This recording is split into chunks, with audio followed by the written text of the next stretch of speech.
Recording in progress.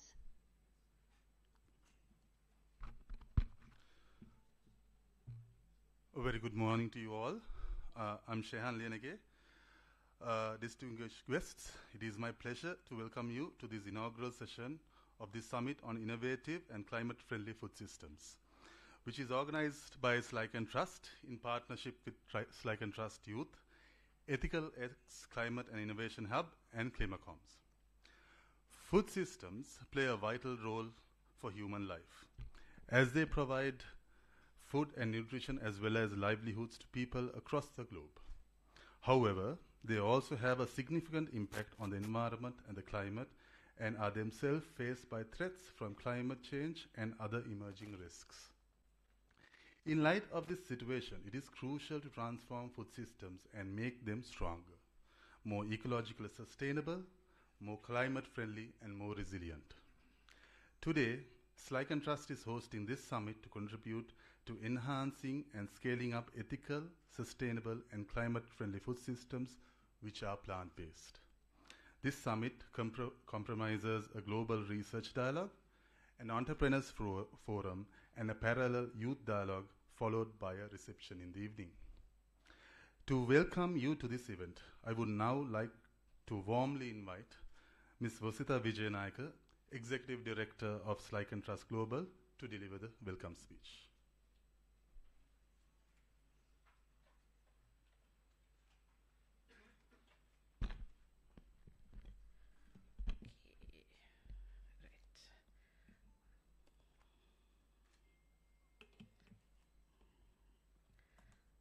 Good morning and welcome. I'm Vasitha, as Shehan mentioned. I work as the Executive Director of Slyke and Trust Global, and I would like to welcome all of you to the Summit on Innovative and Climate-Friendly Food Systems.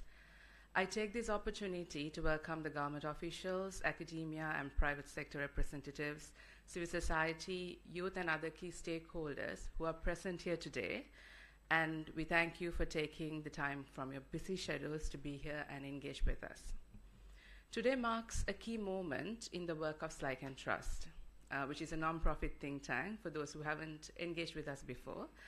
And we focus on evidence-based policy and action as our primary focus in the thematic areas of climate change, sustainable development, biodiversity and ecosystem restoration and conservation, entrepreneurship and innovation, as well as social justice.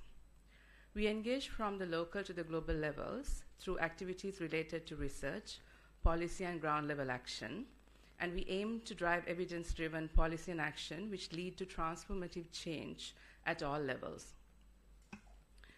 Speaking on food systems, this plays a key role in our work and hold a special place for us as a central programmatic focus.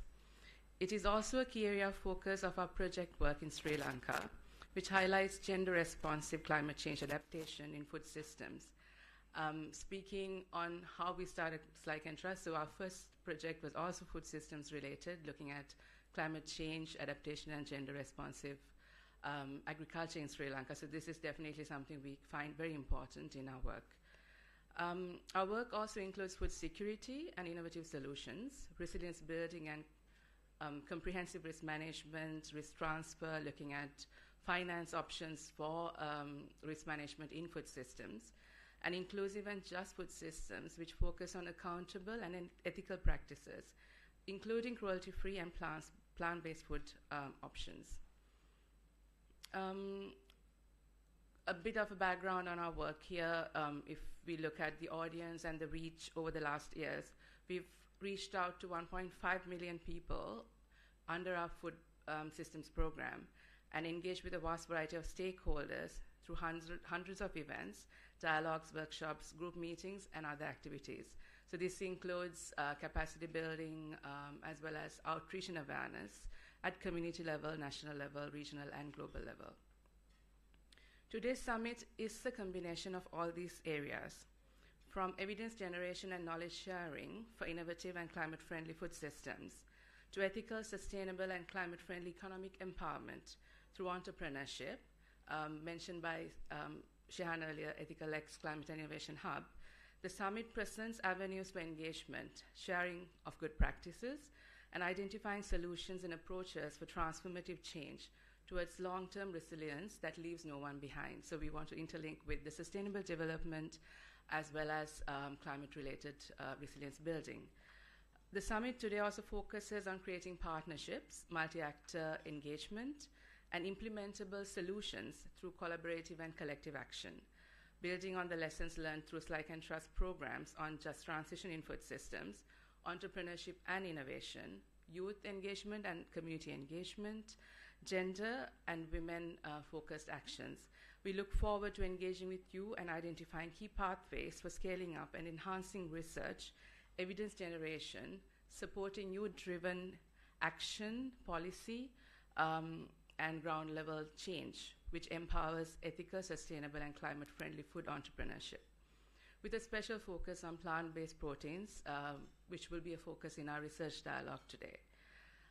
We also focus on scaling up effective and science-based communication for driving change through informed decision-making, and that's where the ClimaComs partnership comes in today.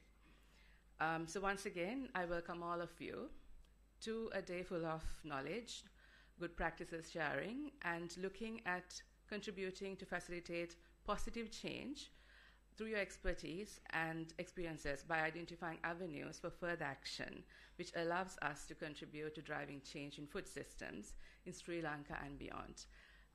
As you're here as a collection of people who will be splitting into different things today, we have 4 events. I look forward to engaging with you in each and every one throughout the day. So thank you very much, and wish you all a very successful event. Shahan, over to you. Oops, sorry.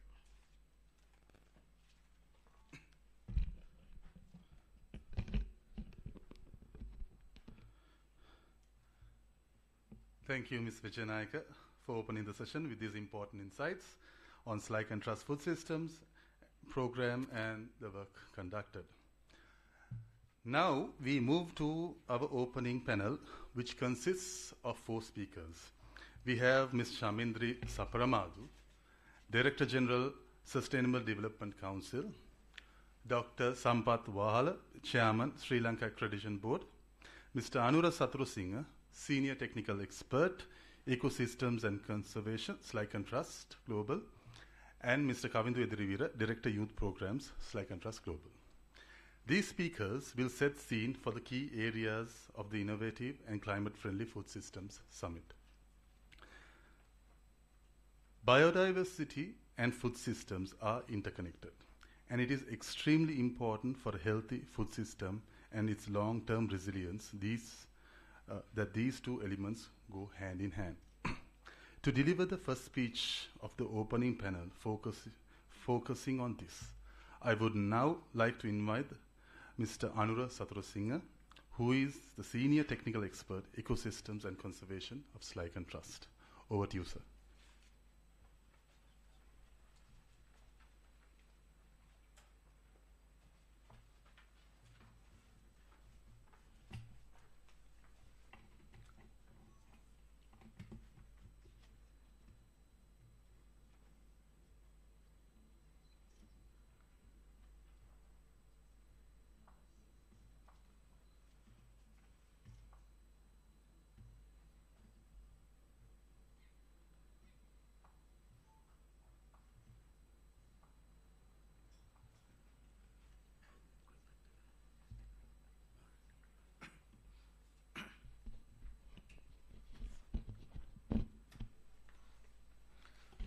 Thank you, Shehan. Good morning, ladies and gentlemen, again. I guess we cannot talk about climate change without talking about the forests, because whether we talk about the mitigation or the adaptation, it always, there's a contribution from the forest. Forests, as you all know, contribute as sink and source of carbon dioxide, because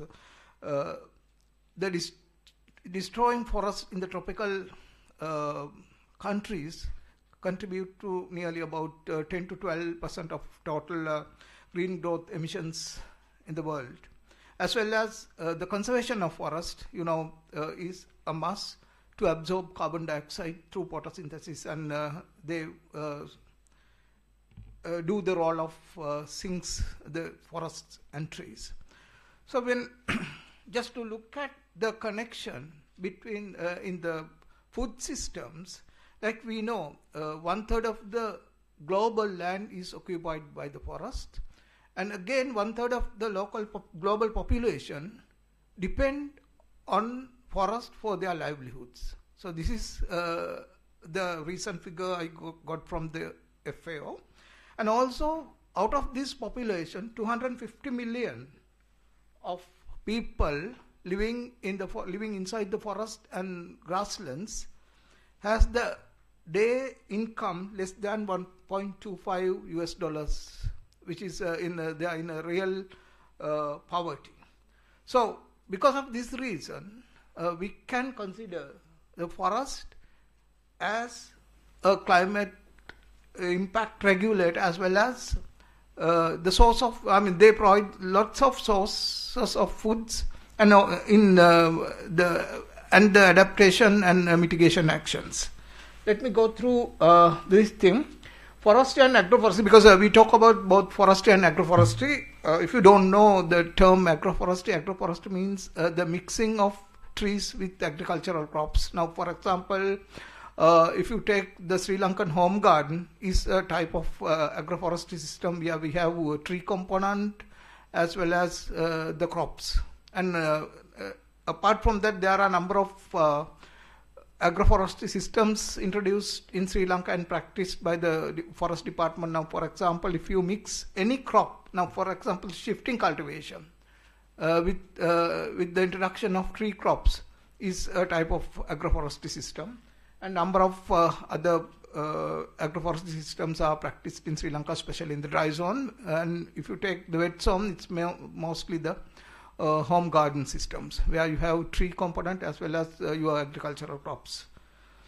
So we can talk about two things, like the direct contribution to the food systems as well as indirect contribution. Now, for example, if you take direct contribution, we can talk about the introduction of resilient crops. Because there are a number of resilient crops we can introduce into our agroforestry systems and replace the ongoing agricultural practices by introducing resilient crops. So which helps crops extreme weather events as well as to stand with nutrient low soil conditions. And other thing is diversification, crop diversification, again in agroforestry systems, where you can mix different crop varieties, and also we can look at the product diversification, not focusing only on the food, product in looking at one product, but of course the different product systems. And then the cultural and traditional knowledge associated with agroforestry, and forestry is also very good example for the food system resilience. Since I have a very limited time, let me go through quickly. And we look at the climate adaptation, because introduction of climate resilient trees, crops and agricultural crops lead to adaptation systems. And economic benefits, which we look at the buffer against economic shocks and related to through the crop diversification. And also now those are the resilient measures, and also we can look at the agricultural, to promote the agriculture and to promote the proper agricultural system, we need to stabilize ecosystems, provide natural pest control, and forest produce enhance pollination services. So those are really important to promote agriculture. And water management is another very important aspects of in Sri Lankan condition, because we depend on irrigated water, and the water management is being done by conducted by the forest lands as working as the watersheds, so they supply water during the dry season. And nutrient cycling, this is also really important for us, because we can think of introducing nitrogen fixing trees and shrubs to our agriculture, the agroforestry systems, which reduces the use of synthetic fertilizers and supports soil health and the fertility. So finally, integration of forestry and agroforestry practices into food systems can enhance their resilience to climate change. These systems contribute to sustainable agriculture, biodiversity conservation, and mitigation of climate change, all while providing essential ecosystem services to support food production. So, in other words, in summary, the forests are essential for the climate change mitigation and adaptation, as well as they all do support forest ecosystem, food systems, and the local communities living in the forest directly or indirectly. Thank you very much.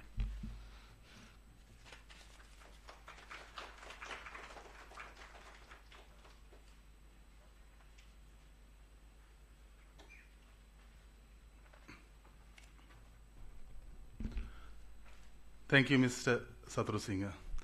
Our next speaker is Dr. Sampath Wahal, who is the chairman of Sri Lanka Accreditation Board. He will take the stage to speak on the role of accreditation and certification for ensuring ethical, sustainable, and climate-friendly food systems. The stage is yours, sir.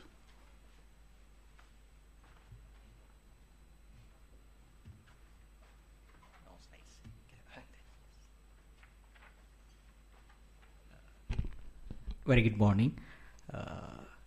Thank you for the invitation from the Slide and Trust.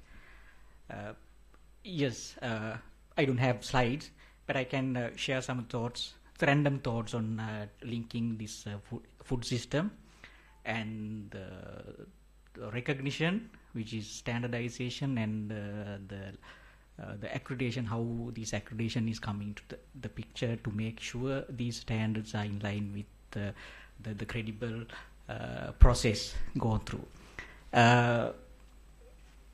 Let me, when you look at the quality in any country, so there are three pillars. Quality in the sense, when we're talking about the product and service deliveries, generally in the national level, though when you look at the quality infrastructure of any country or any economy, there are three components. One is standards. In Sri Lanka, we have a Sri Lanka Standard Institute, the national focal point of standard development and the adapting ISO standards and things. And we need to have measurements. In Sri Lanka, we have MUSSD, Measurement Unit and Standard Department, which is the national focal point for any kind of measurements. They give the credible measurements on anything, weight, length, and any kind of thing. And the thirdly, we have accreditation in any quality infrastructure system. The accreditation is also a key. In accreditation, what we do is, so people do, if you take one example, so we are very familiar with some ISO standards like ISO 9001, which is at the moment in the world most penetrated international standard in quality. And then we have in relation with the food, we have ISO 22001, and now very recently 3 for product, which is for give some kind of recognition for good quality system in place to deliver the food related things. So and if you need to get the recognition on implementing such system, so normally we know that we get third party recognition, which is a certification. So they follow some of the standards and they give the recognition that okay, fine, this system is in line with the particular standard, and this certification body, we say, they give the conformance on that is which is a third party certification. And the accreditation is coming to the picture to verify and give the recognition whether these processes are in line with internationally accepted, transparent and independent way. So we do, in the accreditation, what we do is that. So in simple layman term, accreditation is the checking of checkers. So they check in standards. So they give recognition for based on some standard by certification bodies and different what we call technically conformity assessment bodies. And in accreditation, what we do is we check whether these processes are in line. So that is very basically the accreditation in the quality infrastructure. Now, when we talk about this climate-friendly food system, now I will just give you some numbers and some idea about the standards, right? So we are all familiar with the ISO, International Standard Organization, and which is a not-for-profit organization.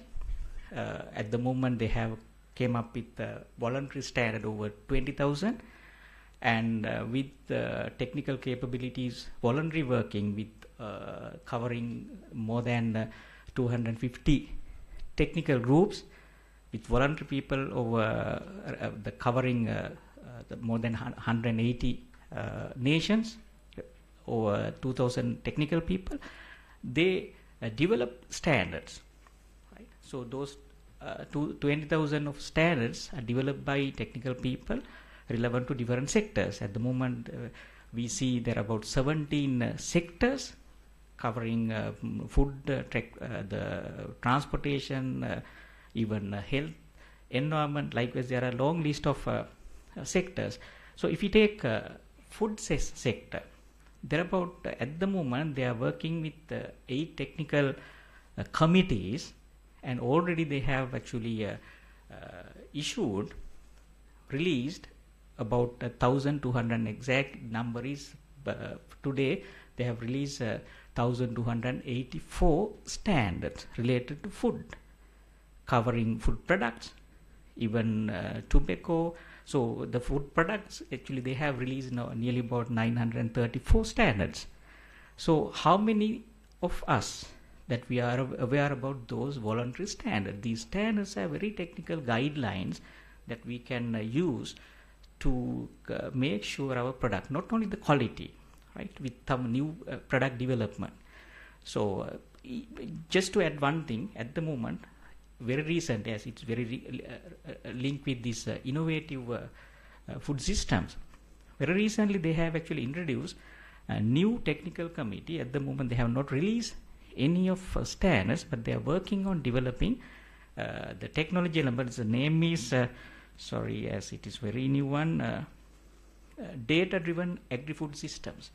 Now ISO is working on developing standards, how we can support providing new standards to the agri-systems to support with the data. That is the technical committee name is data-driven agri-food system. Now you can have some understanding on how these standards development has gone into to the level of this type of standardization of things. So, but however, unfortunately, we are not much aware, because these are developed with very technical capabilities that we can very readily link with that. So this is just to get understand. It's freely available, and I would request you to search in the web if you are interested on those things.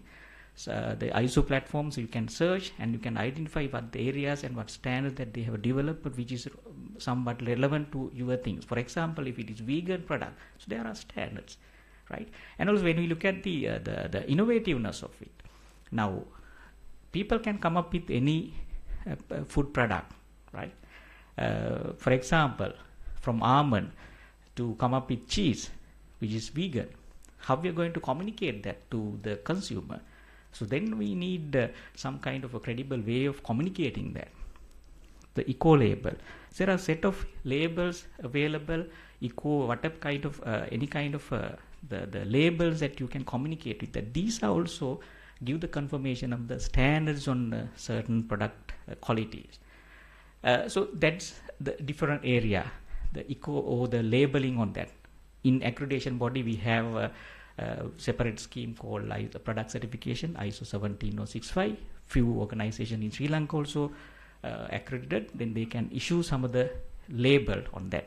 And one final thing, when you look at the climate, there are a lot of other set of standards, which is actually, when we look at the food system, I will share one very recent information on that. Now, we are aware about the carbon credit.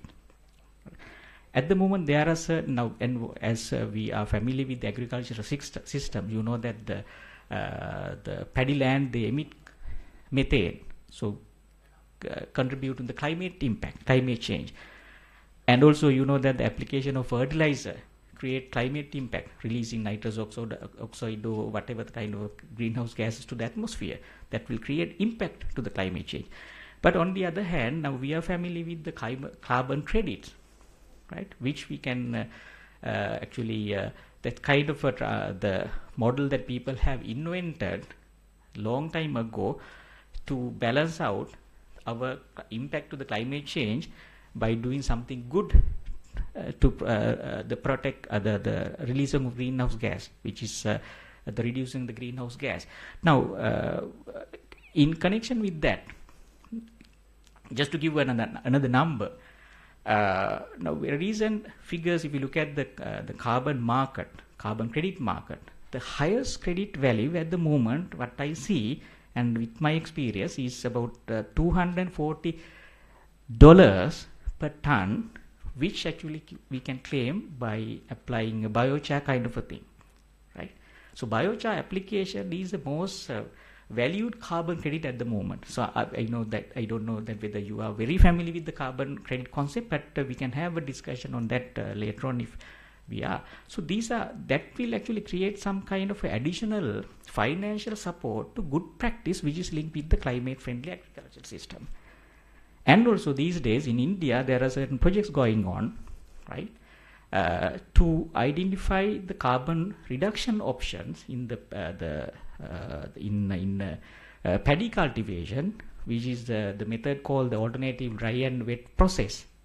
If we are going to now we know that we inundate the paddy, then that will release methane. So there are certain methodologies they have come up with that will create carbon credit. That means that will reduce carbon reduction release for the atmosphere, the methane release to the atmosphere. That reduction can be claimed as carbon credit in the international registries market. So these are some of the areas that we can think of in this thing, right? So with that, thank you very much for the invitation, and hope that if we have more clarification in related to this, we can have further discussion. Thank you.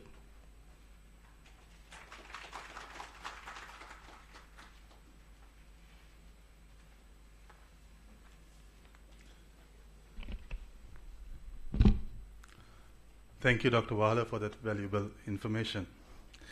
I now have the pleasure to invite our next speaker, Ms. Shamindri Saparamadu, Director General of Sustainable Development Council of Sri Lanka. Ms. Saparamadu will take the stage to deliver a speech on food systems and sustainable development in Sri Lanka. Over to you, ma'am.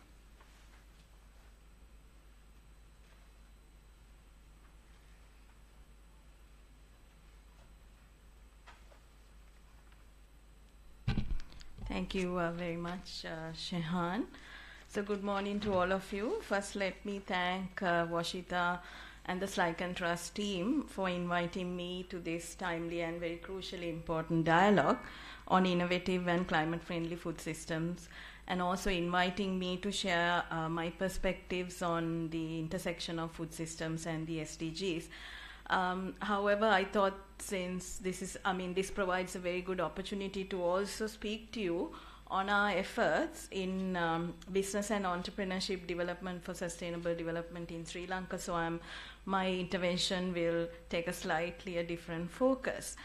So to start, it's, I think, came out very clearly in the interventions of the speakers before me that our sustainable development journey begins by recognizing that agriculture and food systems are the critical components that encapsulate every element of the food journey, from production to consumption, encompassing environment, people, inputs, processes, infrastructure, and institutions. We must first, however, start by acknowledging that our food systems have been grappling with the impacts of global challenges, resulting in poverty, food insecurity, and malnutrition. So the Global Sustainable Development Report of 2023 indicates that since 2015, the number of people facing hunger and food insecurity across the world has been on a regrettable rise. And this alarming trend is exacerbated by various factors such as limited access to resources, unsustainable food system, wastage, climate impacts, and of course the devastating effects of disasters and conflicts, including the COVID-19 pandemic. The gravity of these challenges is underscored by the fact that their impacts extend far beyond food security alone. They permeate to all facets of development. The United Nations ESCAP, that is the Economic and Social Commission for Asia and the Pacific, SDG Partnership Report of 2023, points out that the multiple crises expose vulnerabilities in our interconnected systems of energy, food, and finance, potentially undermining long-term sustainable development. And against these global challenges, the Sri Lankan context presents a grim reality. The economic crisis has led to a surge in poverty and vulnerability in Sri Lanka. The poverty rate has doubled in a short span, and the country now grapples with a hunger index which places us, index ranking, which places us at the 60th place out of 125 countries of the world. More than 6 million Sri Lankans, consisting of around 30% of the population, face food insecurity due to the hyperinflation of 2022. Now, emerging from the far-reaching impacts of this economic crisis, the government has taken specific measures to ensure that the SDGs remain at the forefront of the country's recovery visions and plans. And while Sri Lanka has prioritized an ambitious reform agenda centered on achieving macroeconomic stability, debt sustainability, and stepping up structural reforms to unlock Sri Lanka's growth potential, policies and plans have been formulated to ensure that the recovery is both green and inclusive. And the private sector is expected to play a greater role in supporting the country's development trajectory. Delivering the last year, the 2023 budget speech in Parliament, His Excellency the President outlined his vision for a new economic order that is modern, competitive, export-oriented, and private sector-led. The private sector is instrumental in providing innovative solutions on a large scale to address the pressing challenges, including the current triple crisis in food, energy, and finance. It can also contribute to mitigating the ongoing impact of climate change and promoting inclusive and sustainable growth. And now more than ever before, we need to focus on inclusive and sustainable business models that hold the potential to transform our food system. These models are commercially viable, innovative, and profitable while making a positive impact on society. And they provide the pathway to achieving not only SDG 2 on zero hunger and SDG 15 on life on land, but also contribute significantly across all the SDGs, from health and well-being, that is goal 3, to climate action, biodiversity conservation, etc., that is goals 6, 13, and 15.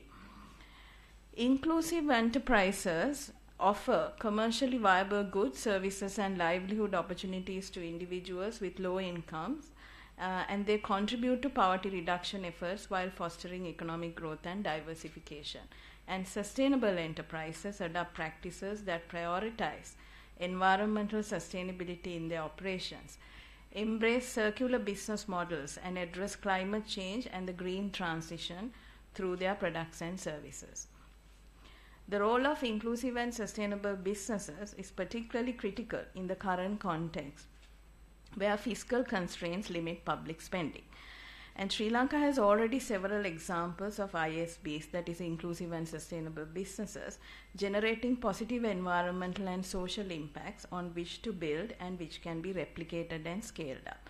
Some examples include businesses supporting environmental sustainability, such as plastic recycling companies, commercial businesses integrating and adding value to smallholder farmers in their supply chains, cooperative agricultural networks providing smallholder farmers with access to technical knowledge, market opportunities, and internationally recognized certifications, social enterprises that ensure fair and equitable employment opportunities for women, youth, and disadvantaged communities, social enterprises supporting environmentally friendly practices such as carbon sequestration, reforestation, and regenerative agriculture, and incubators and platforms that nurture inclusive and sustainable businesses, offering curated support and guaranteed access to both local and international markets. And I have seen the agenda for this afternoon. I'm happy to note that there will be many such examples showcased in the entrepreneurship forum that will take place this afternoon. So developing and mainstreaming inclusive and sustainable business, in addition to enhancing economic resilience and global competitiveness, will specifically require integrating and promotion of inclusive and sustainable businesses into national business, industrial, financial and investment policies, as well as integrating private sector contribution in policies and strategies seeking to achieve societal development and environmental sustainability. And as the Sustainable Development Council, we are pleased to have taken the initiative to develop an actionable strategy, providing the key thrust to ensure a coordinated and coherent approach to harness the potential of businesses in fostering inclusive and sustainable growth in Sri Lanka. And I see that there are lot of linkages to the work that the Slyken Trust is doing in this area. And so it is important that we look at collaboration and partnerships within the Sri Lankan and the global ISB ecosystem for the successful implementation of this strategy. Our strategy actually focuses on a number of areas that already Dr. Sampath Wahala has mentioned the importance of accreditation. So the strategy focuses on setting the vision and the direction for a national ISB development program. Awareness and recognition, capacity building, access to information and reporting, and access to finance and incentives. In conclusion, I would like to say that we need to recognize the indispensable role that businesses and entrepreneurs can play in supporting sustainable development objectives through inclusive business models. And we need to collectively champion diverse and inclusive financing, harness innovative technologies, build capacities, and bridge knowledge gaps. Together, we can pave the way for resilient and sustainable agri-food systems that not only meet our immediate needs, but also safeguard the future for generations to come. Thank you.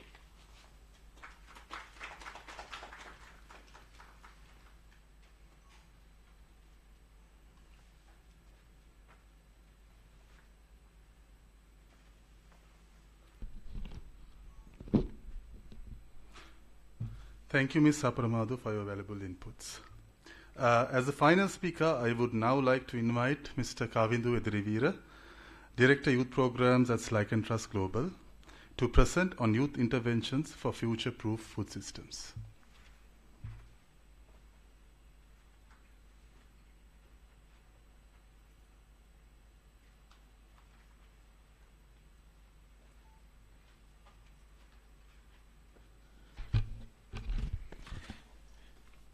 In the interest of time, I'll make it very, very short for my intervention. So good morning and welcome to the Summit on Innovation and Climate-Friendly Food Systems. Among many other initiatives launched by Slyken Trust Youth, including Global Youth Forum on Climate Change, which is one of our oldest programs, which is running at the moment, and also the draft framework for youth engagement in climate policy and action in Sri Lanka, which is also at the latter stage, which is one of the key initiatives that we launched from Slyken Trust Youth, and also Youth Partnership for Climate Risk Management. This one, the Youth Dialogue on Innovative and Climate Friendly and Food System, holds a major place in our agendas, as food system has always been one of our key topics of the Slyken Trust Youth, which we have been working on for the last couple of years. So Slyken Trust has always believed in role of youth in climate action, as we believe youth are key stakeholders and actors for climate action and climate policy processes, and also youth can develop innovative and transformative climate solution that connects to local, national and global processes. As Slyken Trust, we want to create opportunities to utilize full potential of youth, and also create spaces for their participation, for them to exchange their experiences and also gain knowledge through the technical sessions that we hold. So this youth-oriented dialogue centers mainly on ethical, sustainable, climate-friendly, and resilient food systems, which explores key themes, including the transformation of food systems in the face of changing climate. This event aims we have a couple of objectives in this the event: to provide a platform for young participants to engage in meaningful dialogue.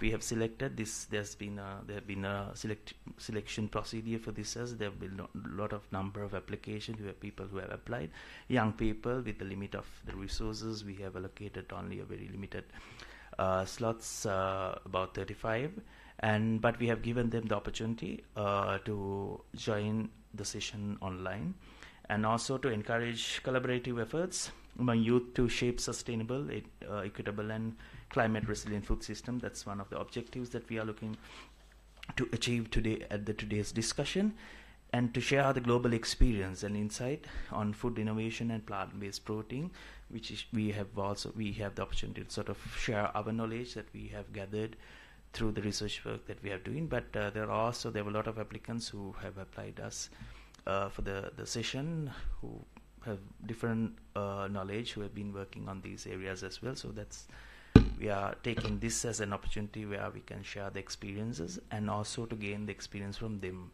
on what they sort of learn through their the work, and to equip the youth with the necessary tools and knowledge to champion sustainable practices with food systems, and to empower youth to contribute to a healthy planet by fostering positive changes in food system.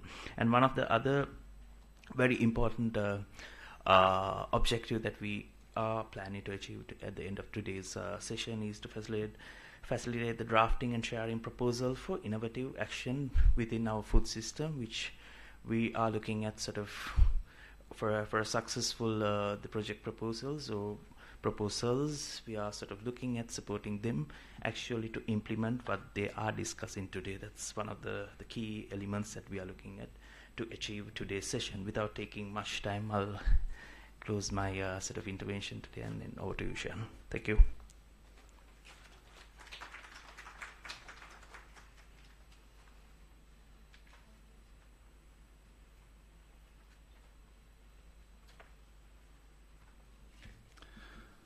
Thank you, Mr. Dirivira, and many thanks to all our speakers for this great opening segment.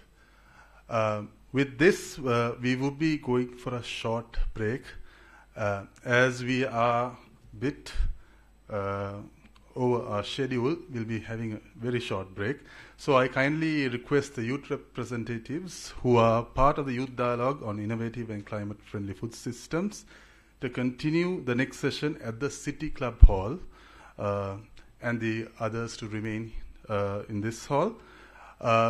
Please, let's meet again shortly. I wish everyone a successful and interactive session, and look forward to hearing your report back at the evening reception. Thank you all.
to create collaborative links among academics, professionals, policymakers, and other stakeholders in the food system sector, aiming at a discussion on applications on climate-friendly food systems and long-term partnerships. We have 5 presenters who will be presenting their research. Their presentations will be followed by insights from our review panel and also inputs from the participants of the research dialogue based on thematic clusters. Firstly, I would like to introduce the senior professor, Professor Buddhi Marambe from Faculty of Agriculture, University of Peradeniya, who is joining us from online. Welcome, Professor.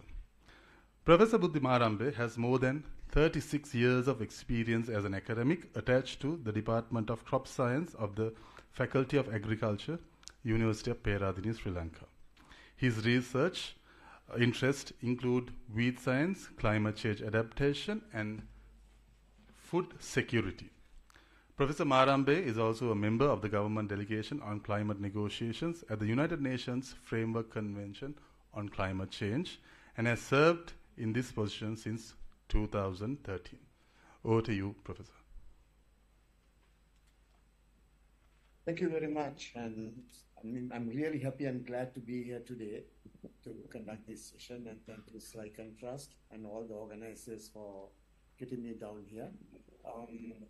As far as the presentations are concerned, I think we can start straight away. Am I correct?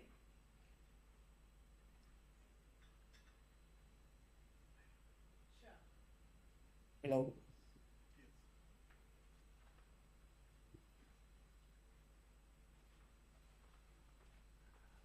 Thanks. Thank you. Next, Professor Primali Veerasinghe from the Department of Zoological and Environmental Management, University of Kelaniya. Welcome, Professor. Professor Primali Veerasinghe is attached to the Department of Zoological and Environmental Management, Faculty of Science, University of Kelaniya, Sri Lanka. Her research interests include soil science, irrigation and water management, and environmental science. Specifically, application on geographical information systems and remote sensing for environmental issues and natural resource management. Professor Primali Veerasinghe is a GIS expert and a member of the International Federation of University Women. Thirdly, I would like to introduce Dr. Sampath Wahala, Chairman of Sri Lanka Accreditation Board and Senior Lecturer, Faculty of Management Studies, Sabaragamuwa University. Dr. Sampath Wahala is attached to the Faculty of Management Studies, Sabaragamuwa University, Sri Lanka. His research interests include industrial ecology, forest carbon sequestration, product carbon footprinting, water wood footprint assessment, LCA, corporate biodiversity assessment. Dr. Sampath Wahala holds the role of the Chairman of the Governing Council of the Sri Lanka Accreditation Board. And finally, we have Mr. Anura Sathurasinghe, a senior technical expert on ecosystems and conservation from Slyke and Trust Global. Mr. Anura Sathurasinghe is an expert on forestry and biodiversity. He held many high-ranking positions within the Forest Department, most recently as its Chief Executive, the Conservative General of Forests, from 2013 to 2019. He has been a conservator of forests and head of the Forest Department Research and Education Division from 2003 to 2014. Deputy Conservator of Forests from 1993 to 2003 and Assistant Conservator of Forests from 1982 to 1993. Furthermore, he has been the chair of the Asia Pacific Forestry Commission, National Program Director for Sri Lanka's UNREWD program, and member of several advisory committees and expert panels. Our first session, resilience building in food systems. As part of our research dialogue, we have 3 presentations under this category. First part is resilience building in food systems. Before inviting our first partner, let me highlight the house rules for presentation sessions. The presentations are followed by a Q&A session where review panel directs their questions and provides feedback on the research work. Once 3 presentations of each clusteric thematic focus are completed, we will open the floor to the audience for a short open conversation on resilience building in food systems. My colleague Shifaz will direct us the questions that will be raised from the audience joining online with us today. With that, I would like to welcome our first speaker for Research and Dialogue, Ms. Rashmini De Silva from Law and Society Trust, presenting her work on the role of indigenous seed banks in strengthening rural women's leadership and climate resilience, a case study from Monaragala. Over to you, ma'am.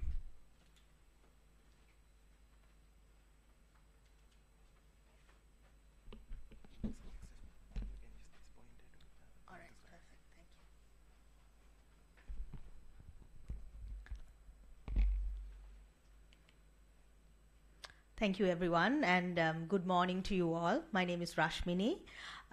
So the title of the research is The Role of Indigenous Seed Banks in Strengthening Rural Women's Leadership and Climate Resilience. I will be presenting you a case study of a group of women farmers from Monaragala.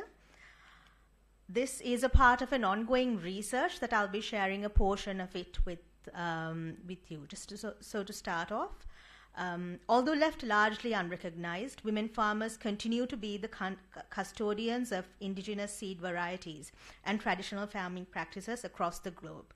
Despite numerous barriers imposed to them at multiple levels from their own communities, multinational corporation, large ag-tech corporations, women farmers have continued to show resilience in fortifying local food systems, conserving seeds of indigenous species, and one such commitment, and it's one such commitment that they have been chosen to honor for generations. A research done by FAO indicates that over 75% of crop diversity in the food that we eat has been lost between the 1990s to the 2000s. The promotion of hybrid seeds, genetically modified seed varieties, by multinational corporations and large ag-tech corporations have systematically increased a farmer's dependency, especially for small and medium-scale farmers, resulting in an overall increase in the use of agrochemicals and a rise in non-communicable diseases and, most importantly, debt.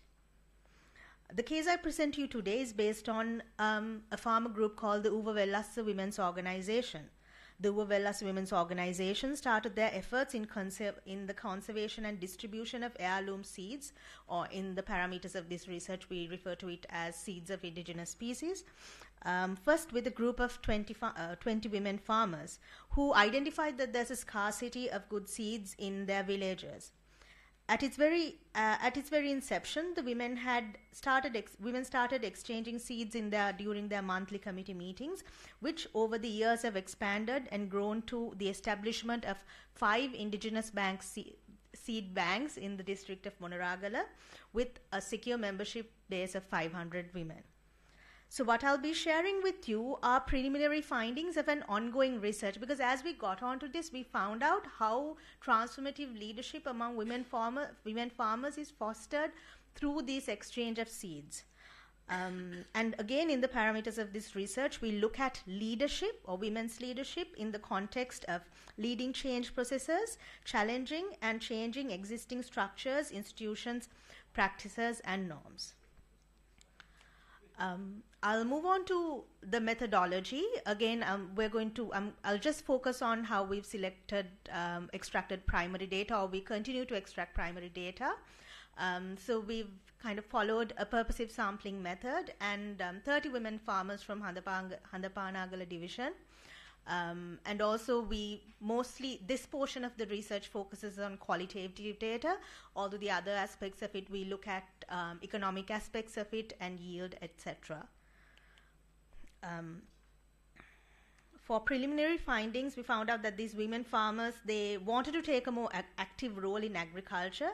At the beginning, it was stated that, for example, they had started sharing seeds for free, like species of indigenous beans and okra during monthly meetings, and subsequently they had started to build a small seed repository, which had started with like small seed racks and developed into 5 fully grown functioning seed banks in Monoragala.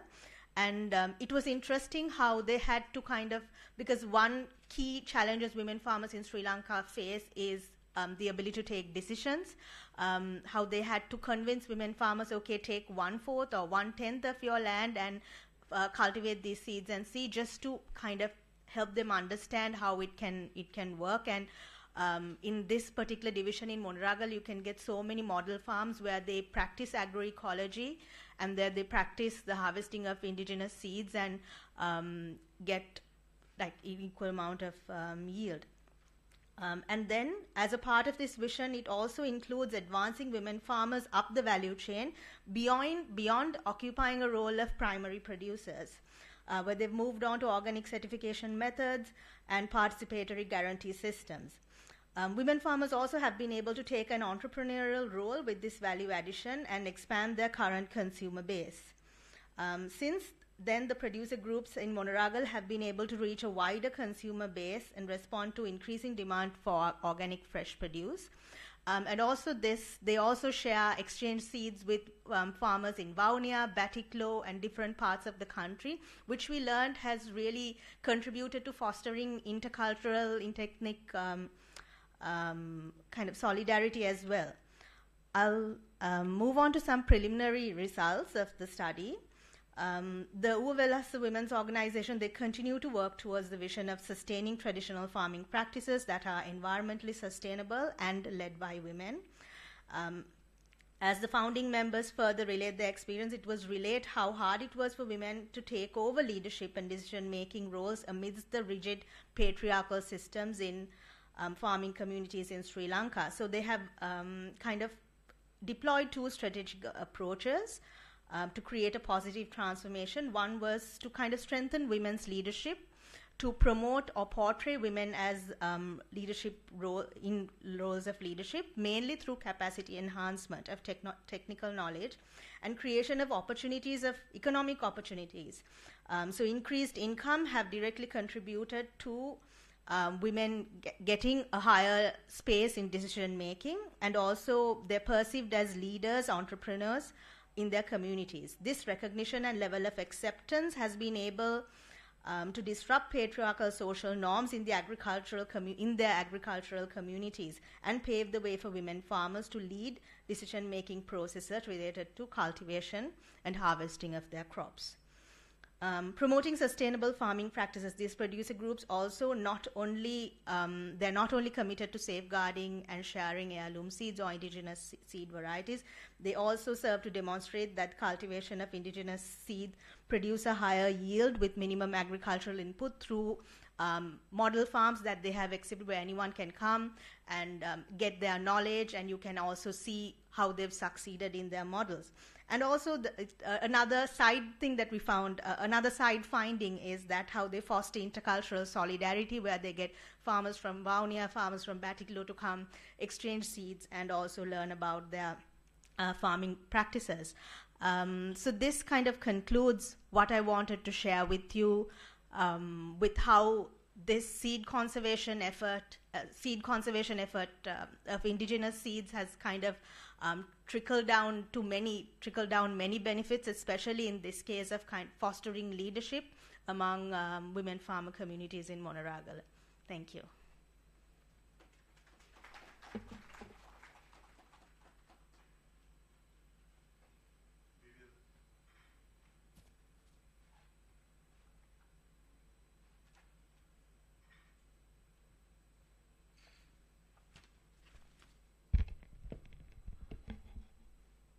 We will now take questions from our panel. Professor Buddhima Arambe. Yeah, thank you very much. Thank you, Rashmini, for a well-presented, I must tell you, well-composed presentation.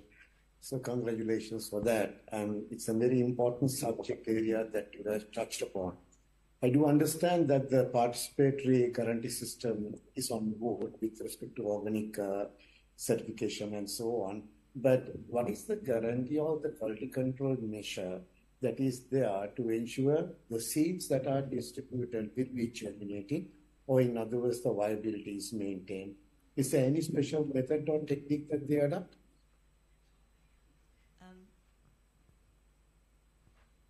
Thank you, Professor Marabe. I think a key challenge that the women farmers, in this case in Monaragala, expressed that when they went to the Department of Agriculture to get these seeds tested, they said all they got was a code. In Sinhalawad, they say apita G akureng, they just got a code because it also doesn't completely align with the agroecological practices they follow, because the agriculture department requires that within a 1 kilometer radius they cannot cultivate any other crop. So if it's chili, it has to be chili within that 1 kilometer radius. If there's any other crop, they refuse to kind of certify it. So this kind of doesn't align with the crop diversity, the farming practices where they try to instill crop diversity. And secondly, some farmers faced an issue because they said the same variety has to be cultivated within an area of a 1/4 acre. So some really don't have that level of access to land. So these issues were raised, in fact, just 2 weeks ago. But this is something that we're trying to fix in order to get like a proper certification method for the seeds. Yeah, that becomes important in terms of having a quality produce. Productivity also matters, isn't it? So we have to look into all those aspects. If there are issues, we have to find ways and means to solve those things as well. Thank you very much. That's all from me. Mr. Sadhurusinghe, your question towards Rashmini.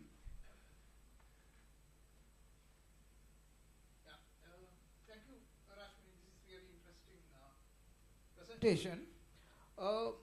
What really motivates these women to gather around these indigenous seeds? Because I mean, in a market-oriented background and the highly competitive markets are available for these crops. So what is the real motivation for them to embark on this type of activity?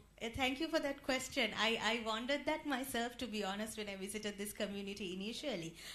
One is that these farmers have also been impacted by the Palwattu sugar corporations. Their livelihoods were severely imperiled. And also because it's Monaragala, they didn't have much access to quality seeds, and they were actually in a very dire situation where they had to find some alternative. And it was in that case that they came across, you know what, if we cultivate these indigenous seeds and if we persevere through, we will be able to get a market, and this will also be good for the environment, and etc. So that thinking which was built in the 1980s, the leadership in that farmer movement kind of ensured to, you know, make sure the other generations also adapt that thinking. So true, it's when you look at it from outside, it might seem, you know, how is this economically viable? But they've even convinced the divisional secretariats to allow them to have vegetable stalls every about twice a day in each division. So they do have a demand now, and they even have they got good market certification and etc. So they're really persevering through. Yeah. Thank you. Yeah, it's really interesting. Dr. Wahala, may we have your question?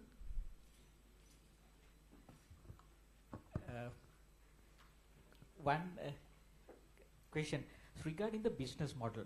How you maintain the sustainability on that? What would be the business benefit sharing approach? I see that in your presentation there are about 500 people are engaged, and the establishment of seed banks about 5.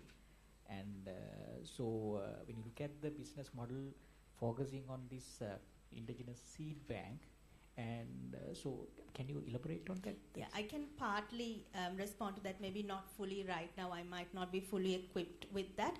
But to respond, and also I think it relates to the question Mr. Sadhurusinghe raised earlier, is because these farmers, they were a product of a struggle.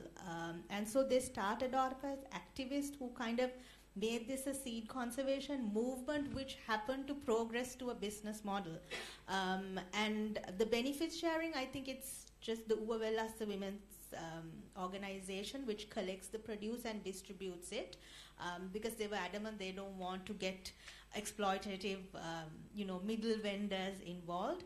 I'd be happy to share specificities of their business model later because I myself am not 100% thorough with it, but I'd be happy to share it later. Yeah.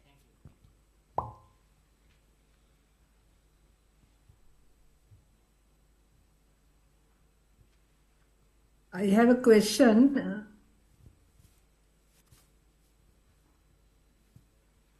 Yes, ma'am.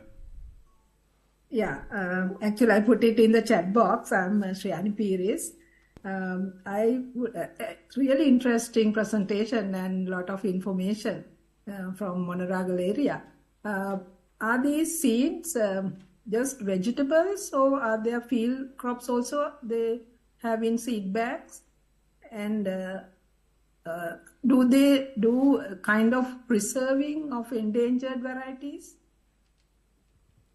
It's mainly vegetable and paddy seed varieties. I have not come across fruit seed varieties in their seed banks, and I think the whole reason that they started having these seed banks is also as an effort to conserve the seeds so that they don't kind of go extinct completely. Yeah. Thank you very much. But if we can encourage them to go for preserving endangered varieties, I mean, they may be having a lot things we don't even know, varieties we don't even come across. So that will be a good idea. Thank you very much for your presentation. Thank you. Thank you, Rashmini, for your presentation as well. As a second presenter of the Resilience Building in Food Systems, I would like to invite Ms. Jayamini Champika from the Hector Kobbekadu Agrarian Research and Training Institute, presenting us her research work on evaluation of the effects of economic crises on banana cultivation and marketing in Sri Lanka. Ma'am, over to you.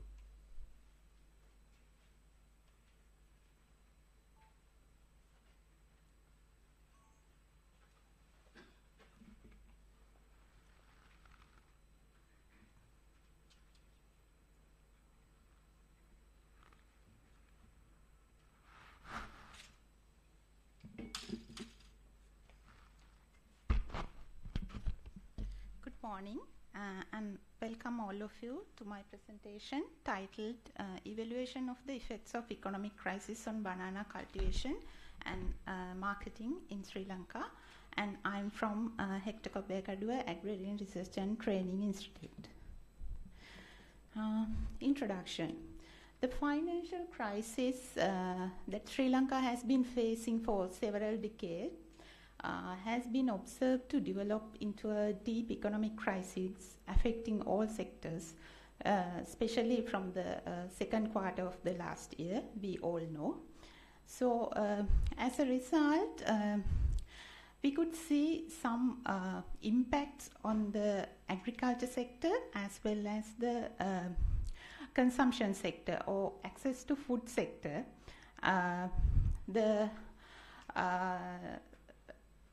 The first and the most prominent impact on agriculture sector was the sudden switch to organic farming.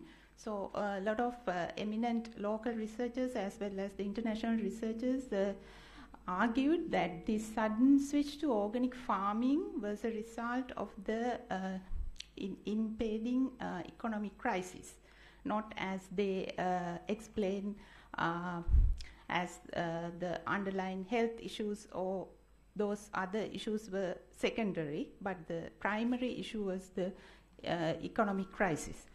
And the other impacts that we can see was the scarcity and high cost of agricultural loans and the supply chain disruptions, mainly due to the fuel scarcity and high fuel cost, and high cost of production and marketing. And because of all these factors, a lot of farmers has reduced the cultivated extent, and the productivity also went down.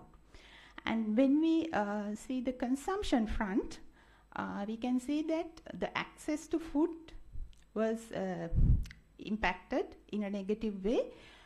People had low purchasing power and they reduced the consumption, and the food and nutrition security also impacted, and people had to switch to less preferred food. And on the other hand, the unstable prices of agricultural commodities also seen. And if we talk about the banana sector in brief, among all the fruit crops in Sri Lanka, banana occupy the largest extent. The total extent of banana cultivation in Sri Lanka in 2021 was recorded as 41,430 hectares, which recorded annual production of 745,000 metric tons, and it is the highest exported fruit as well in fresh forms, and it generated a reasonable amount of foreign exchange as well. And then however, about 30 to 40% of the banana undergo post-harvest losses. In this research, my main concern is the commercial cultivation. Therefore, the main districts for the commercial cultivation in banana are Monoragala, Ratnapura and Hambantota, and the areas of commercial plantations range from 0.5 acres to 75 acres.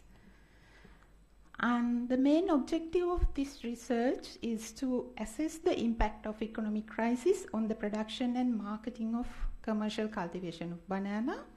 And the three specific objectives of this research is to evaluate the alternations in banana production resulting from the economic crisis, and to assess the alternation in prices of banana market by comparing its current prices to before crisis prices, and to propose policy implications that can help mitigate the anticipated negative impact of economic crisis on commercial banana production. To obtain the primary data, we adapted the stratified random sampling technique. So my study population was all the commercial level, small scale and medium scale farmers, and the three main districts of banana were selected for the study, that's Monoragala, Hambantota and Ratnapura. And the next strata was Agrarian Services Division. So the 7 to 8 Agrarian Services divisions from each district was selected, and the 7 to 8 focus group discussion was carried out in each, not in Agrarian Services Division, in each district. So each focus group comprised of 10 to 12 farmers. From the analysis of primary data, we tried to assess the changes in the cultural practices, changes in the average land, yield, income, cost, and the other relevant variables due to the economic crisis. The second part of the research is to analyze the secondary data. For that, I used the Hearty database. So for the original research, I used the farm gate prices from May 2018 to November 2019 as the before crisis, and I'm expecting to use May 2022 to November 2023 prices list to compare the after crisis situation. But for this abstract and for this research, I use prices from May to August in both occasions. And then ANOVA was applied to identify whether there is a significant difference in means of prices at different markets before and after crisis situation. So our null hypothesis is there is no difference in price variations or the means of prices of selected horticultural crops. Here in this case it's banana due to the economic crisis, and H1 is there is a difference in price variations and the mean prices of banana crop due to the economic crisis. And let's move on to the results. First, the analysis results from analyzing the primary data. Majority of small and medium-sized farmers had reduced their cultivation area by approximately 50%. The range is between 40 to 60%. This is because the economic crisis coupled with the movement restriction caused by the COVID-19 pandemic in 2021, just prior to the economic crisis in 2022, has led to decreased demand and increased transportation costs. Therefore, the volume of sales and the profit dropped. And then farmers were left with limited financial resources to reinvest. Therefore, a lot of farmers reduce their cultivated extent just because they don't have enough financial resources to invest. On the other hand, to cut cost, more than 50% of these farmers switched from hired labor to family labor. So if a commercial level farmer is trying to replace the hired labor from family labor, this inevitably reduces the cultivated extent. And then there's a decrease in application of fertilizer, both in terms of quantity as well as the frequency. They have reduced the fertilizer application in quantity by in the range of 30 to 45%, and the frequency from 5 times to 3 times. For commercial banana cultivation, normally farmers had to apply fertilizer once in every 2 months. But now they are applying fertilizer only in 3 times for the whole life of the banana tree. And there has been a transition from high input responsive, high risk varieties, for example, Kolikuttu, to relatively low input responsive, resilient varieties like Seenikesel. This is also to mitigate the risk. And farmers have even the commercial scale farmers have adapted a lot of market diversification strategies. Without depending on one market, they try to sell smaller quantities to various buyers, including wholesale shops, village collectors to polar market, and collectors from other provinces who purchases directly from the fields. In the case of Ambul variety, reduced fertilizer application has led to a decline in weight of banana bunches by approximately 53%. And the shortage of high quality planting materials has significantly impeded the cultivation efforts, causing considerable adverse effects. Because farmers used to obtain banana seedlings from healthy neighboring plots or purchase tissue cultural seedlings. Around 74% of farmers obtained this healthy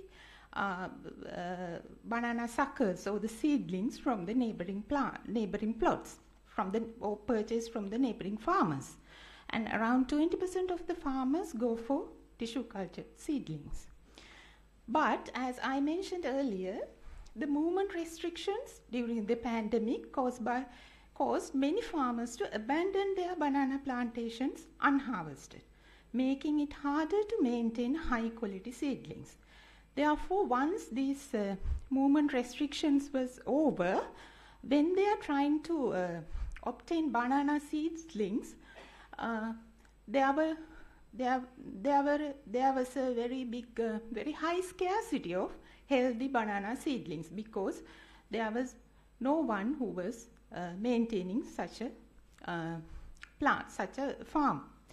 Therefore, On the other hand, this issue further contributed to decline in banana cultivation area as the demand for tissue cultured banana plants far exceed the supply.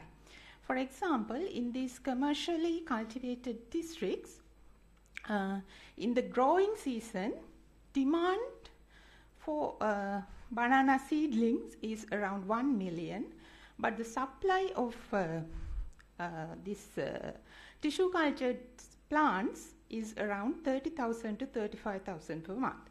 Therefore, farmers to obtain this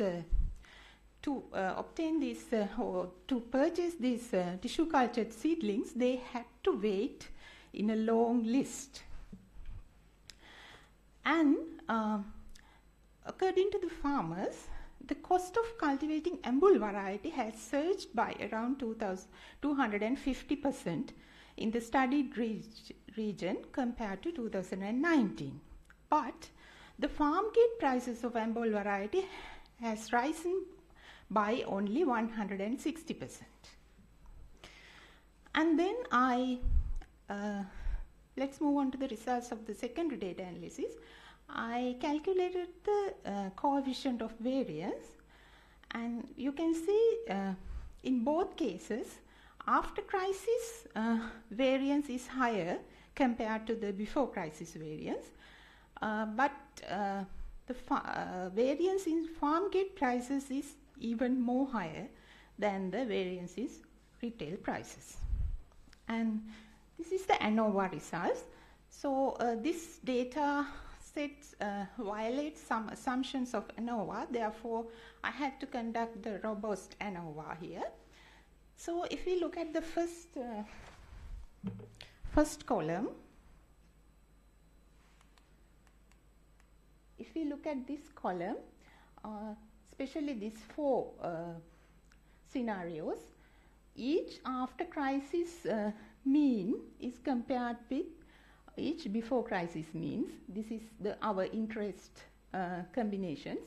So each after crisis mean is different from each before crisis mean with relevant to the retail prices at less than 0.1%.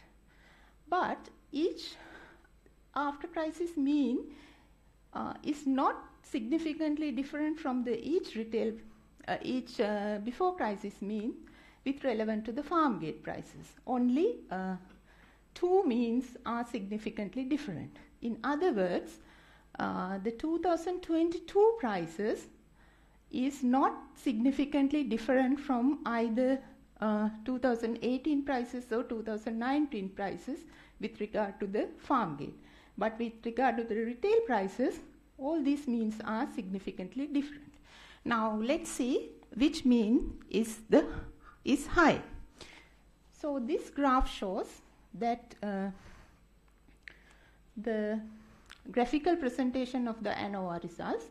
So it means that the 2020, this is related to the retail prices, the 2022 and 23 prices are higher than the 2018 and 2019 prices, which means the after crisis prices are higher than the before crisis prices. Same with the farm gate prices. However, this jump is very significant in retail prices. But here, when considering the farm gate prices, this jump is not significant, and this jump is also not significant. So, in that means, after economic crisis, we can say that relatively the banana farmers were worse off because they didn't get the price advantage. Even though the consumers are paying high prices, the farmers are not getting the relevant price advantage. So these are the conclusions of my research. So commercial banana cultivators face many challenges due to the prevailing economic crisis. So high cost of production, shortage of high quality planting materials, and low farm gate prices were the main challenges. And reducing cultivated extent, transition from high input responsive, high risk varieties to lower input responsive, low risk varieties, replacing hired labor by the family labor, and adapting market diversification strategies were the main crisis adaptation strategies followed by the farmers. So we can say that banana farmers were relatively worse off due to the effects of economic crisis. And unfortunately, we couldn't find any macroeconomic policy level crisis response yet in order to revitalize the commercial banana cultivation. So we have few suggested policy implications. First one is to promote the export-oriented fresh and processed banana products. So for that, we suggest to facilitate the identifying export opportunities and facilitate establishing long-term agreements with the foreign buyers and finding cost-effective, especially the third one is very important. Someone needs to find a cost-effective ways to manage high electricity bills in the banana processing factories. So we made 3 banana processors in these districts who are supplying to the direct exporters, and all of them said that they are in the verge of close down the factory because of the high electricity bill. And we recommend that farmers need to be provided with seedlings, good quality seedlings, and on-farm training to increase the productivity.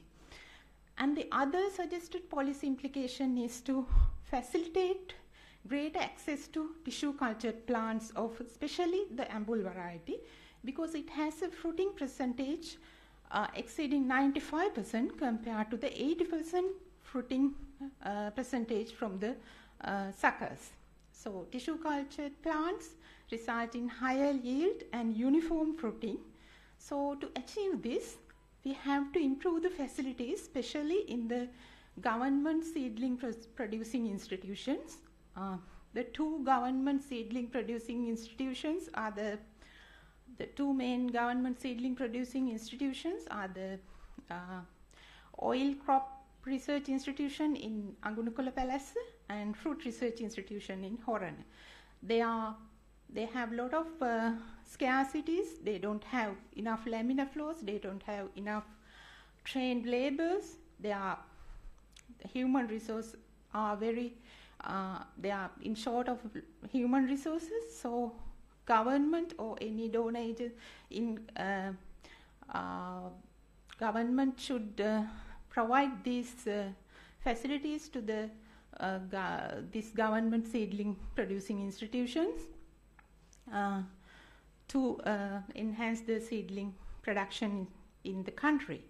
And from the private sector seedling producing organizations, a request came that they need a standardization process parallel to the international standardization, because when they are exporting, when they are trying to reach the export market, their laboratories need some kind of a standardization.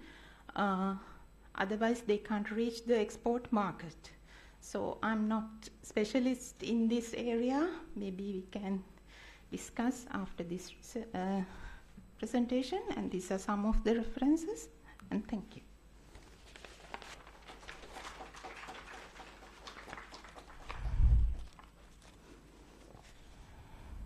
Thank you, Jamie, for your presentation.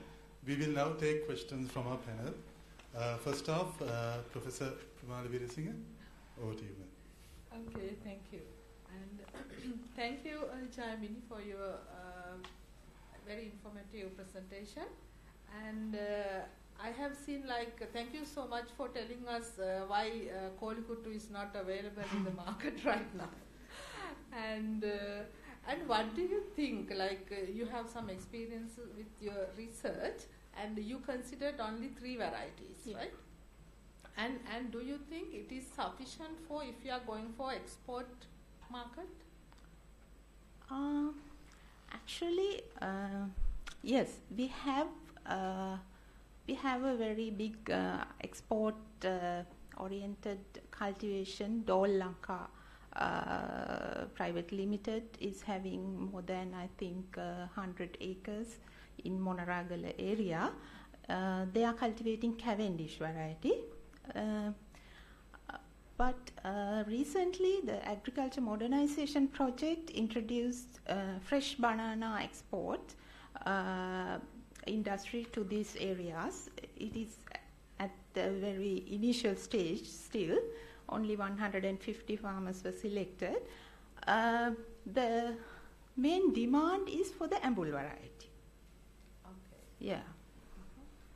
And in your research, you consider only the fertilizer, right? What about the pest and diseases? Anything come across? Pest and diseases were not that a big problem for the commercial banana. Yes, yes. They are using some, yes, they apply some pesticide once, I think. And the main problem is the viral diseases. That's why the tissue culture plants are very important. Okay. Yes. Okay. And it is not a big part of the cost of production. And what is your recommendation? Because at the moment that farm gate prices are really low. Do you have any recommendation how we can? Yes. We have to improve the productivity, definitely. So one of the most immediate action that we can take is to somehow increase the availability of the tissue cultured good quality plants. That is the main. So, yeah. Yes. Otherwise, the fertilizer cost is high, so we can't do much about that. So, yes. Professor Maharambe, you would like to take Yeah, the thank question. you very much once again for a very informative presentation. In responding to the question raised regarding pest and diseases in banana, I just want to add that very recently we had a visit to the farms that have been developed and established by the Agriculture Sector Modernization Project. And there what we saw was everywhere the Sigatoka disease and Panama disease are the two things that are affecting the banana cultivation. So we cannot say that it's not much, but of course people have to struggle a lot in order to make sure the disease, that the impact of the diseases are minimized. Right, my question is very quickly, I'm glad that you are looking to the food system approach in this particular study. And you also mentioned a lot of interventions that farmers have made to overcome the economic crisis and overcome the issues that they have faced in banana cultivation. But can you let us know what was the most impacting? We know in a food system there are different nodal points. And considering all those nodal points, what are the most impacting issues with respect to farmer out of all what you have listed? I think the productivity loss is the most impacting because we waited. We were there when they are waiting. They are weighing the banana bunches at a certain polar market, and the average weight of Ambul bunch was around 4 to 5 kilograms.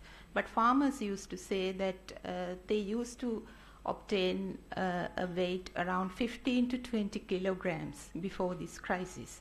This is mainly due to this weight reduction and the reduction of quality, and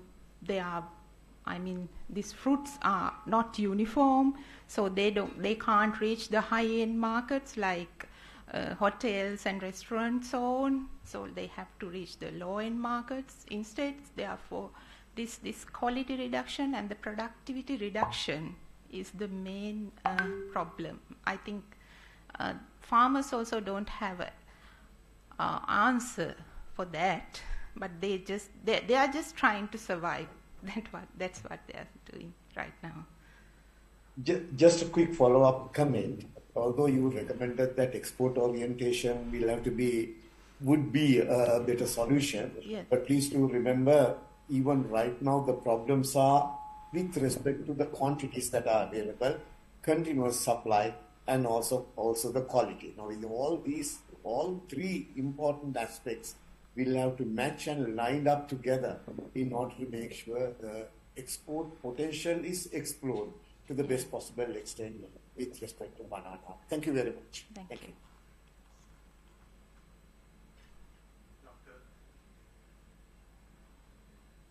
I have a question. Can I come in? Maybe let Dr. Wahala.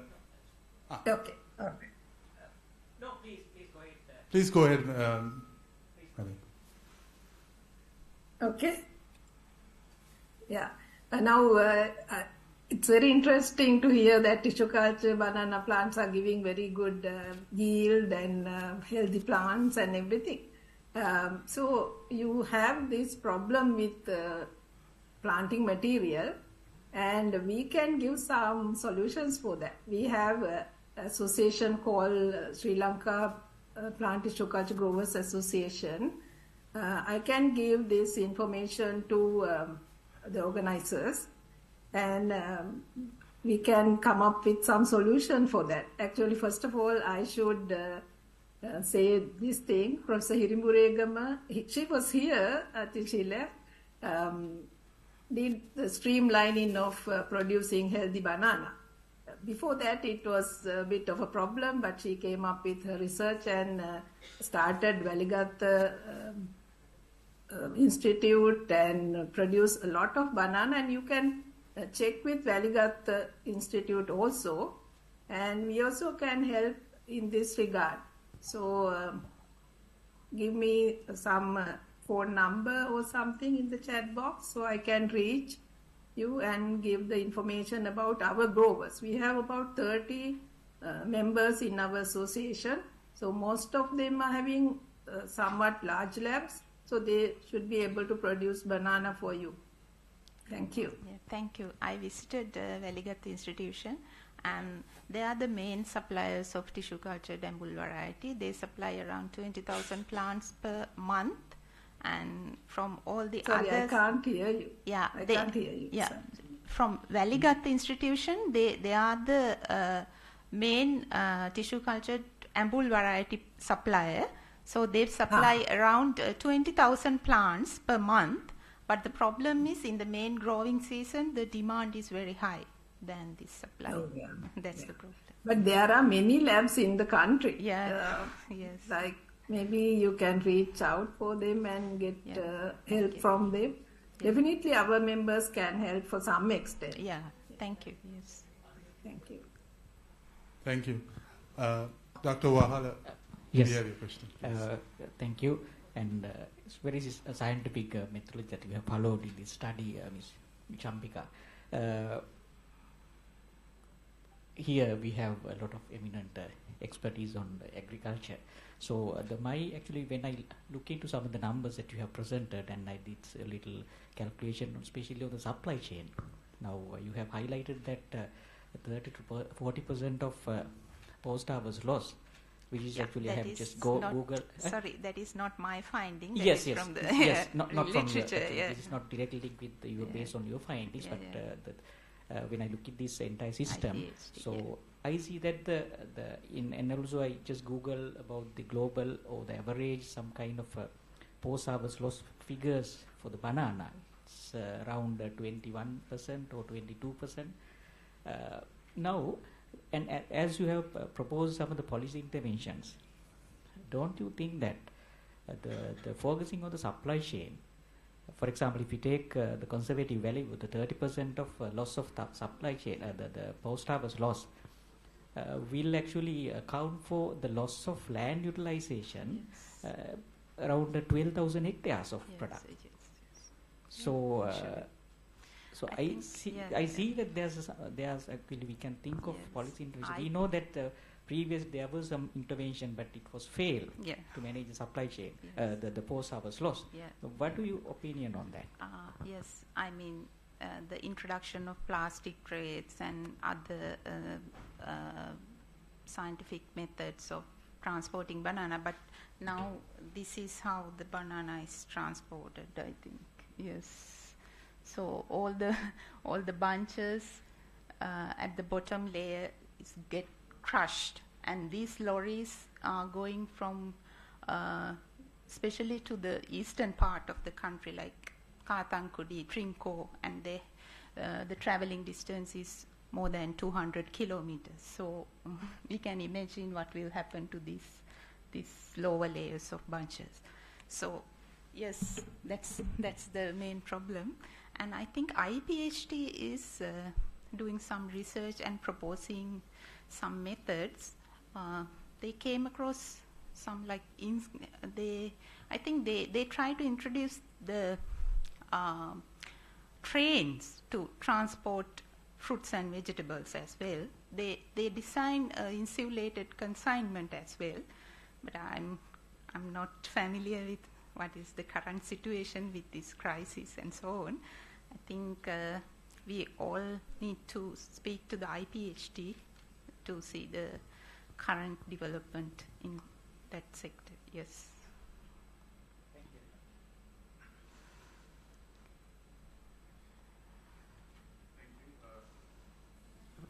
Yes.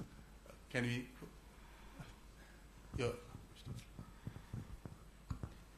Very interesting study, Champika.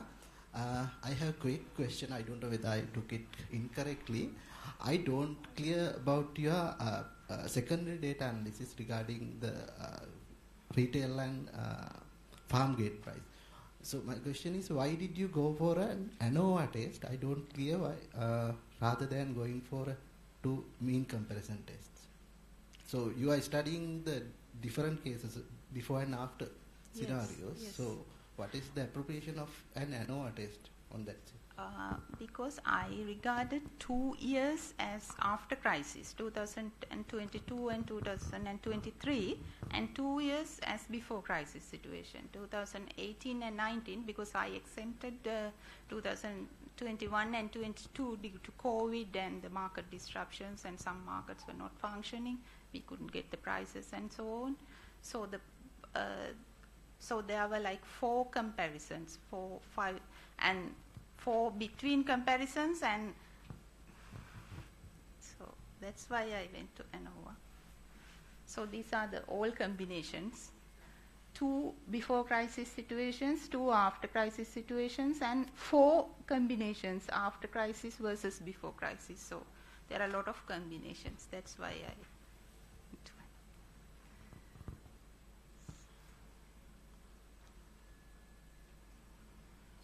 Thank you, Germany. Due to shortage of time, we'll have our next presentation, and then when we will open the floor for any questions and answers. Next, I have Mr. P.M. Dharmasiri and L.K. Vikramasinghe from the Department of Economics, University of Kelaniya, to share on trends on small-scale paddy farmers adapting smart agriculture, a case study from the Galewala Divisional Secretariat. Over to you.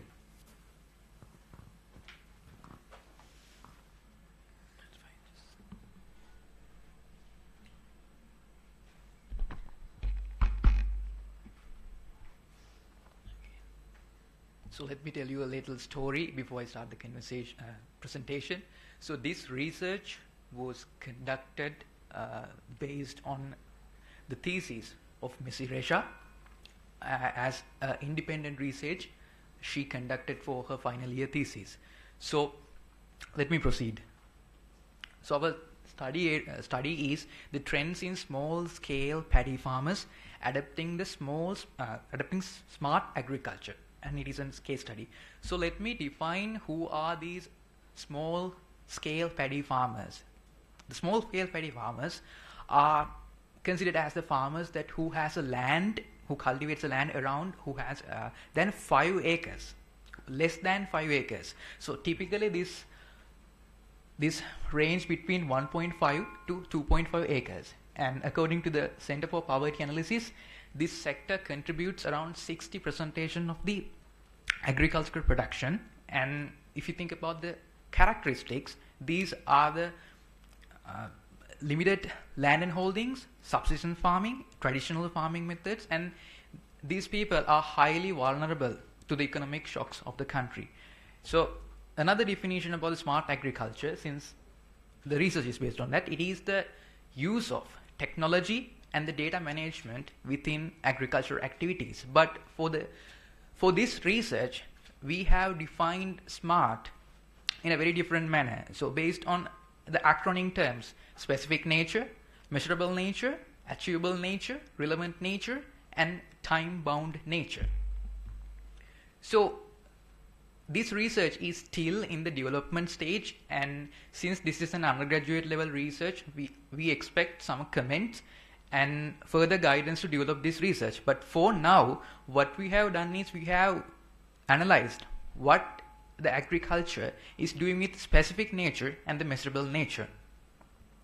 So when we refer to the methodology, this is the area that we have selected, the divisional secretaries of Galewela in Matale district, special referring to the Pahalavawa Gamaludari Masan. The reason that we selected this area was there was a very the predominant activity, economic activity is paddy farming, and we could see some considerable amount of farmers who are engaging in smart farming methodology. And randomly, out of 56 people, 56 farmers who out of 56 farmers who are engaging in smart agriculture method, we selected 30.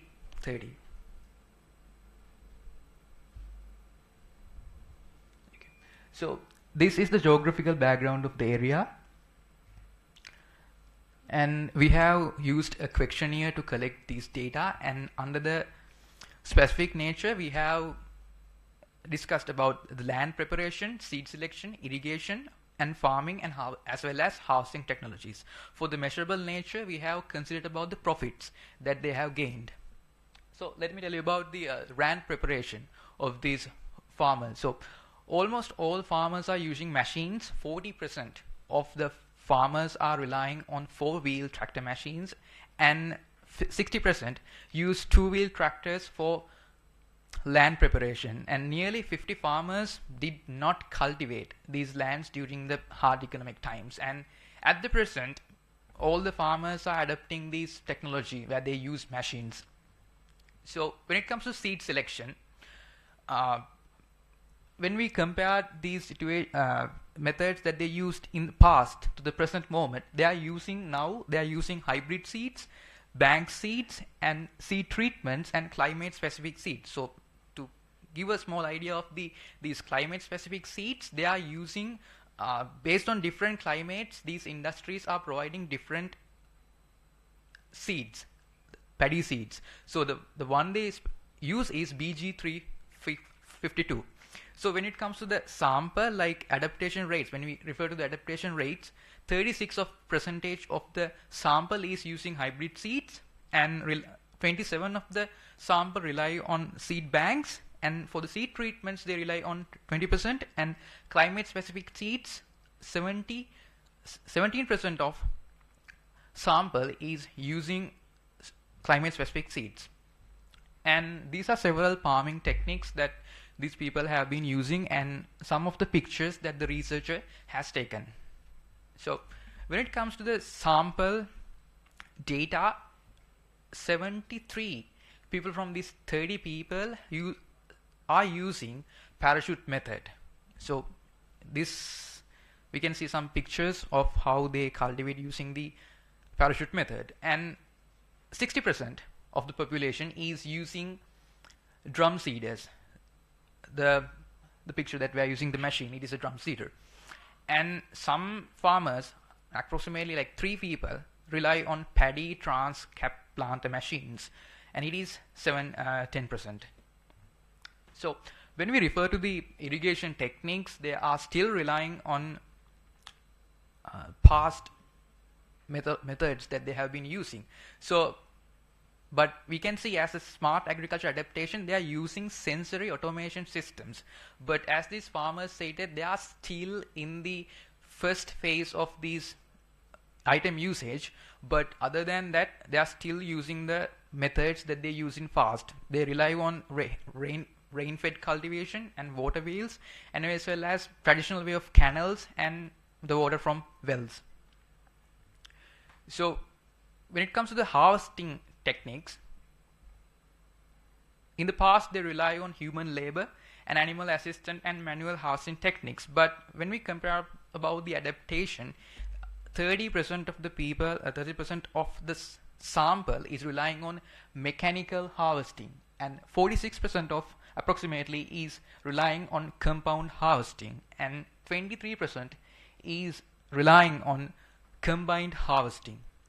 And there is a significant increase in improvement in efficiency, since they do not need to use human labor and animal labor or hard harvesting methods. So let me move on to the profits that we have got to know. So we have used variables such as total expenditure, total revenue, and we minused it, and profit, and we have showed them in a percentage. When we compare this between the year 2022 to 2018 and 2000, that was one time period, and the second period is 2022 to 2023, the present moment. So this is the increase in the profit percentage of these farmers, and it is a considerable amount, but unfortunately I have to say that this is not inflationary adjusted. So there are certain issues, since we put some issues and they have highlighted these issues. So what they're telling is that they don't have access to smart technology. There's a limited actions. Maybe it's because these people get lack of education about these technologies, maybe using a smartphone, insufficient training and equate knowledge, and lack of government institution, economic constraints, and fluctuating market conditions. These are the main issues that they are facing, as they have pointed out. And fluctuating market conditions, it's about this economic prevailing crisis. So to wrap up, to say as outcomes, so there is a small percentage of transition happening in the agriculture field, where these farmers are adapting seed selection methods, farming techniques, new irrigation method, very considerable amount, and harvesting technologies, because in the past we didn't see these things. And it also, the study reveals that there is a considerable amount of profit that these people earn from adapting these technologies. And I do believe that there are a lot of obstacles that these farmers are facing, as we have mentioned it, and I do believe that this research is in the still development process. So we will try to develop it, and your guidance is more important.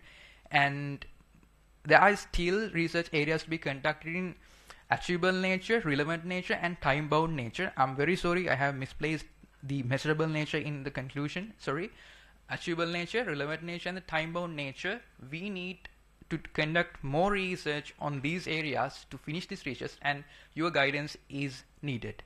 So overall, here are some references, and thank you. So feel free to ask any questions, and since this research was based on the thesis of Ms. Iresha, we are both here for your questions. Thank you. Dr. Marambe, can we have your first question? Yeah, thank you very much. Thank you. Very interesting set of information, and you have quite correctly identified it as a case study. And of course, when you conclude also, I prefer if you can highlight that your conclusion is based on a very selected sample in a small area, and probably there would have been some specific interventions that have taken place where other farming communities are not having access to. And while saying so, can you please let me know why this Gramanildari division was selected? What was the basis?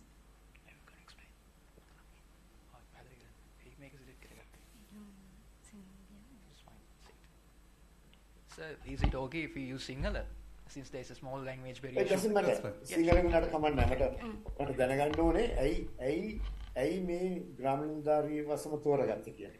විශේෂ හේතුවක් තියෙනවද මොකක් හරි? ඔව් smart agriculture වල නියැලලා ඉන්න පුද්ගලයන් වැඩි පිරිසක් ඉන්නේ 15 ග්‍රාම නිලධාරි වැසීමේ.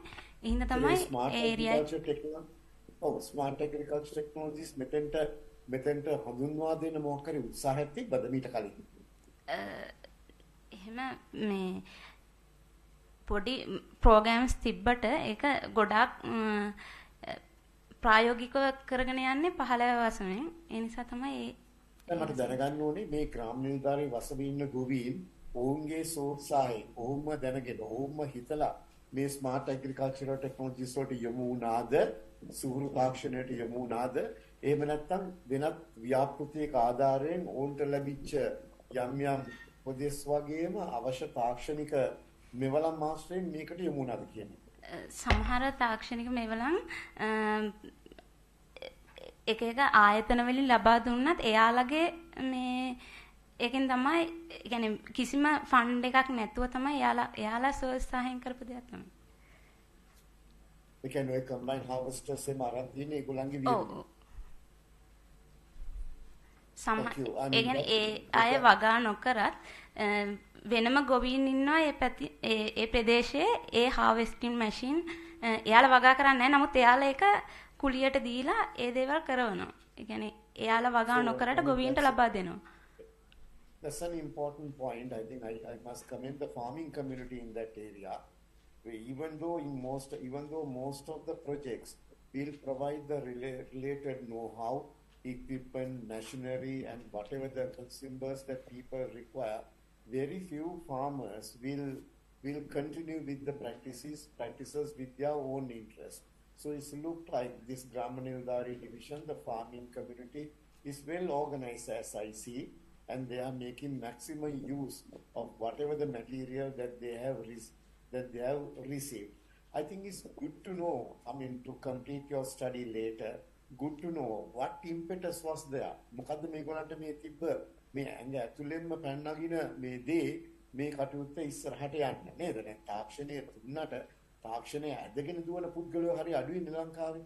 නේද? ඒක තමයි වෙලා තියෙන්නේ. නැත්නම් මේ අපේ ලංකාවේ තිබ්බ ව්‍යාපෘති ගත්තොත් එහෙම අද ලංකාව පුරා තාක්ෂණය පිරී ඉතිරලා යන්න ඕනේ.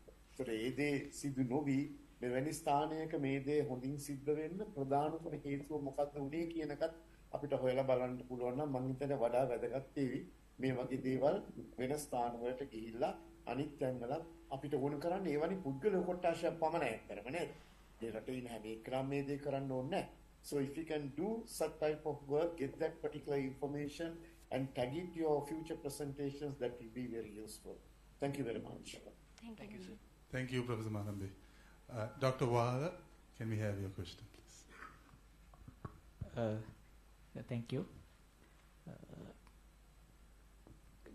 Just to know, මෙතන කොච්චරක් විතර හිටියද මේ ඒරියා එක කොච්චරක් වගේද සම්පූර්ණ මේ ප්‍රදේශයේ ඔයාලා සිලෙක්ට් කරගෙන තිබ්බේ 30 දෙනෙක් නේ?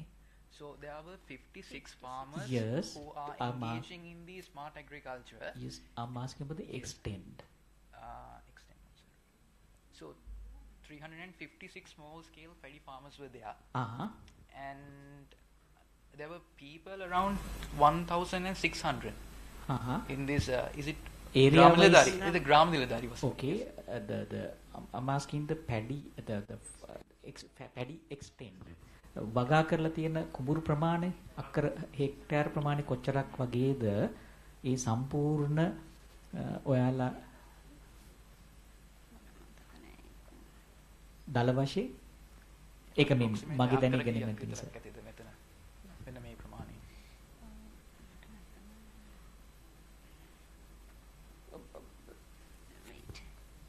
that's fine. Can we get a approx? I mean, at the moment we do not have statistics.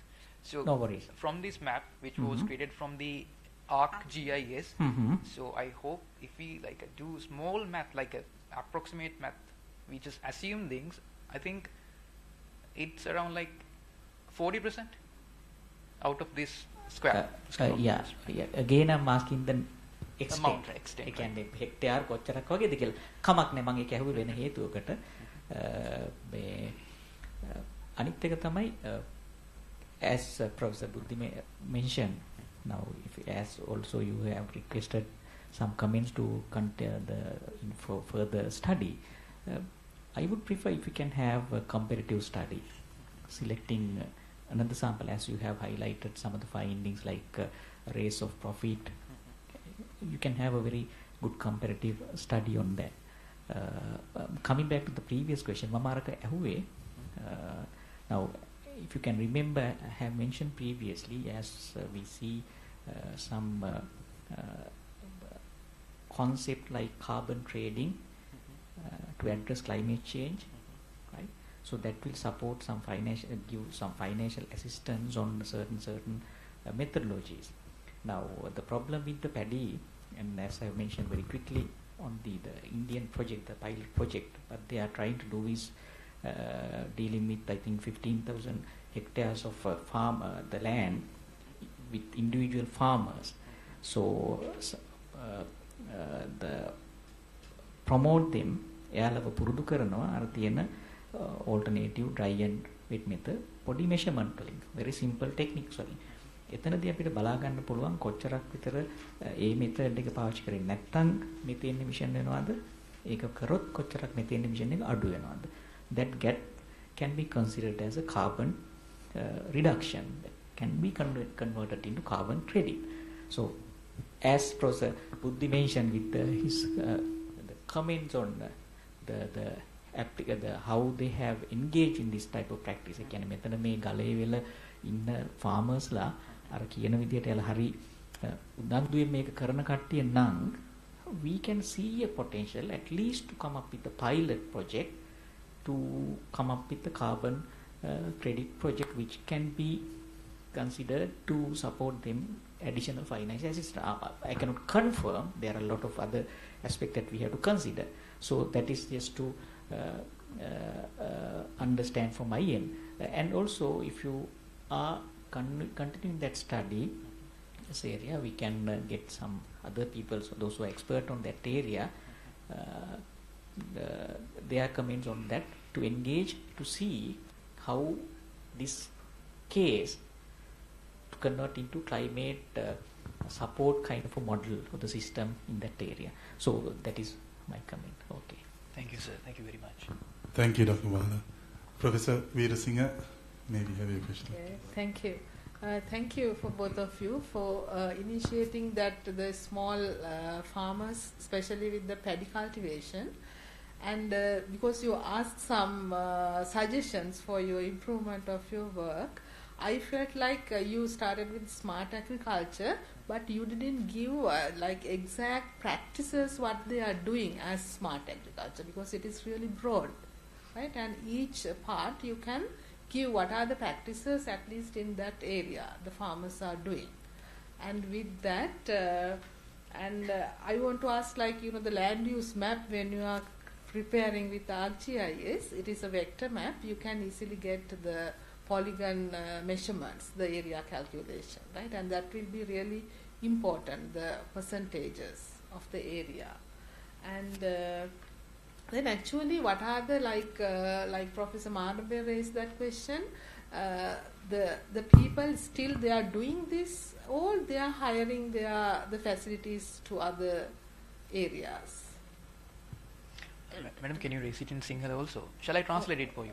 නෑ මම අහන්නම්කෝ ඒ කියන්නේ ස්මාර්ට් ඇග්‍රිකල්චර් දැන් ඒගොල්ලෝ ප්‍රැක්ටිස් කරනවානේ ඒ equipments වෙන කාගෙන් හරි hire කරලාද ඒගොල්ලන්ට හම්බ වෙච්ච ඒවාද නෑ ඒ කියන්නේ ඒ ප්‍රදේශයේ සමහර පුද්ගලයන් ඒවා මිල දීගෙන තියෙනවා එයාලටම කියලා ඕන් එයාලා සල්ලි දීලා ඔව් ඒවා යම්කිසි මිල මුදල් යටතේ අනිත් farmersලාට ලබා දෙන එක තමයි කරන්නේ ඕකේ ඒකට ඒක ඒ කියන්නේ ඒගොල්ලෝ කැමති ඒක දිගටම කරගෙන යන්න නේ ඒ කියන්නේ අනිත් අයට ඒකේ ප්‍රොෆිට් එකක් තියෙනවාද ඒ වගේ hire කරලා වැඩ කරාම කාර්යක්ෂමතාවය වැඩි ඒ වගේ Madam, I think it should be, because otherwise they would not rent.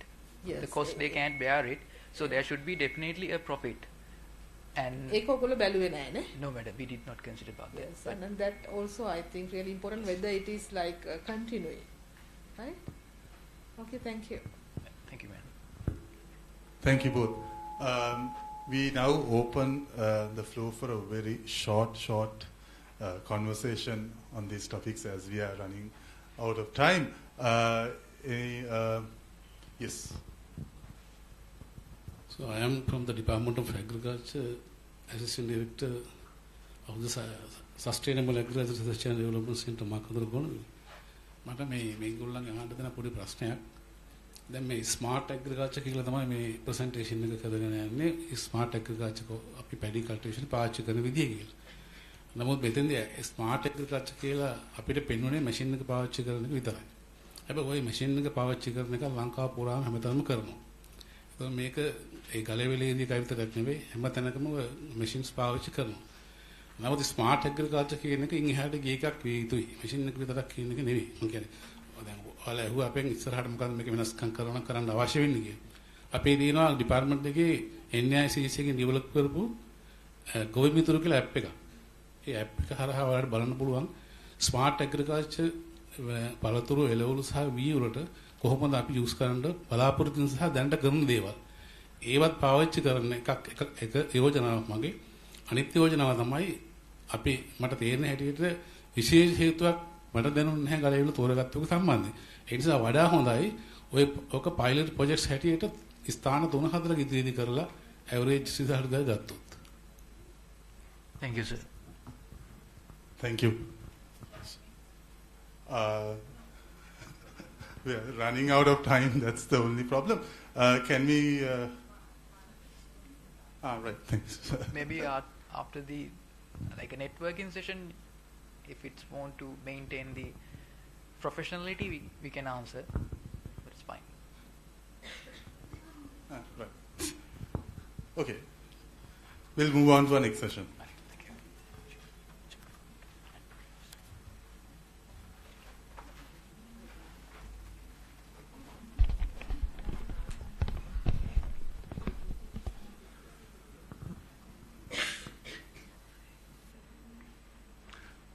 Our next session is enabling sustainable agriculture and food production.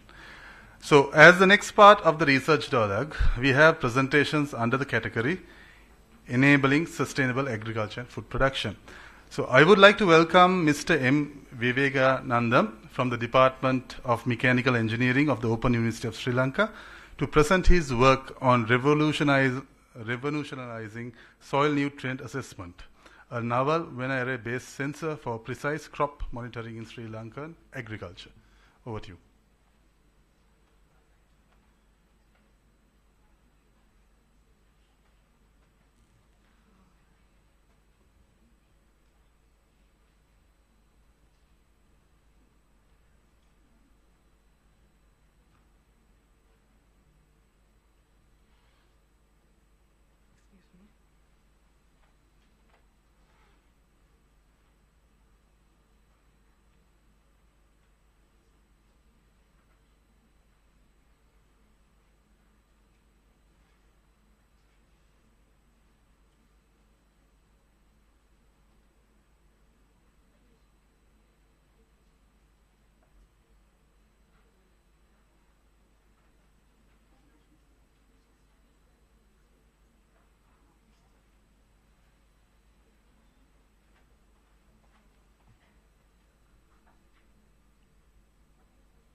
Okay. Good morning to you all. This is an ongoing research revolutionizing soil nutrient assessment, a novel veterinary-based sensor for precise crop monitoring Sri Lankan agriculture. So, in the introduction here. Soil electric conductivity, we are going to measure the soil electric conductivity through the Venn array method.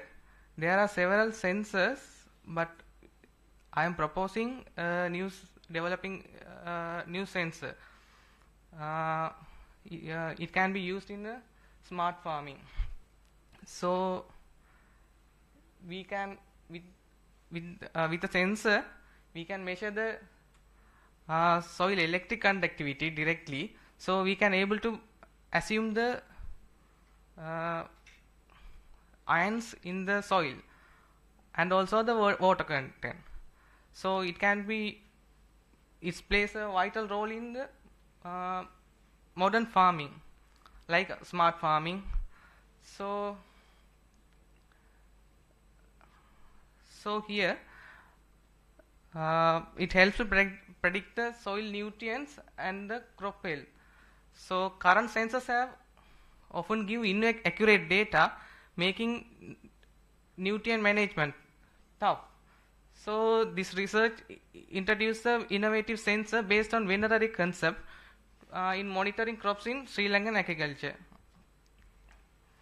So the advantage of the sensors are depth profiling, higher resolution, and non-invasive and versatility. So these are the advantages over the typical sensors currently used in smart farming. So the methodology is like this. I have designed 4 equally spaced electrodes to measure the soil conductivity. I pass the electricity to first and last electrode and measure the voltage from the second and third electrode.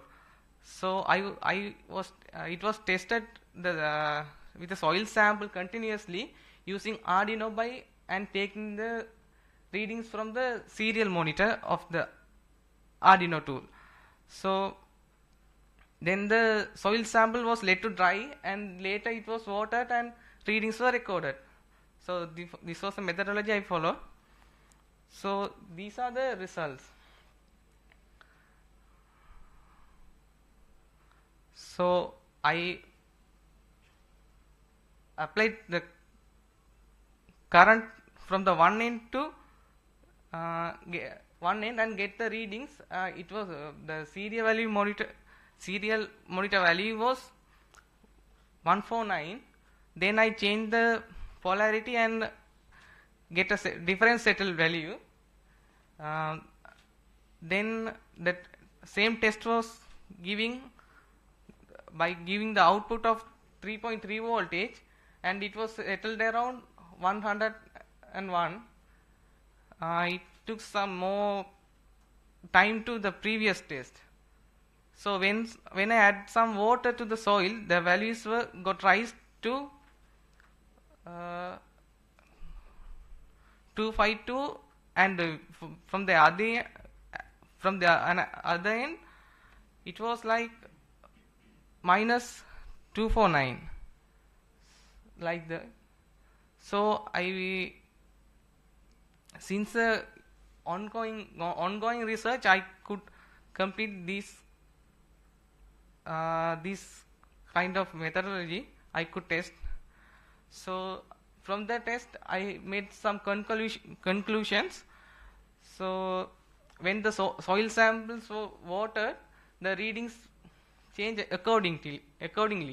So the Venera method can be proceed to the next level by developing as a sensor. So then the time taken to get the readings was unpredictable. That was a disadvantage of here, but I am planning to do some more test experiments to find this as well. Another result was the cathode electrode was corroded by the electrolysis. So it was then drawback of the sensors. It's all. So I am planning to, it can be sought out by using another metals. So it can be sought out. So still in the research is still ongoing. So I am planning to do some future improvements. So replacing the electrode metal with stainless steel or silver, and doing the experiments for different soil sample and observe the readings. And with this current sensor, I could only measure the iron content, total iron contents. So I am planning to integrate the non-selective electrodes, so we can measure the concentration of selected ions in the soil. So that's all. These are my reference I referred to design the sensor. Thank you. Thank you very much. You can ask. Professor Marambe, can we have your question, please? Thank you very much. Since the work that is at the very, very preliminary and initial stages, it's very difficult to tackle the overall issue because the researchers will have to work it out and come out with a product at least at a near final stage for us to see. But I mean, are there commercially available sensors to measure electrical conductivity in the market? Yeah, there are several sensors. Yeah, so are you calibrating with them? No, in the market the product sellers are calibrated and sell the sensors.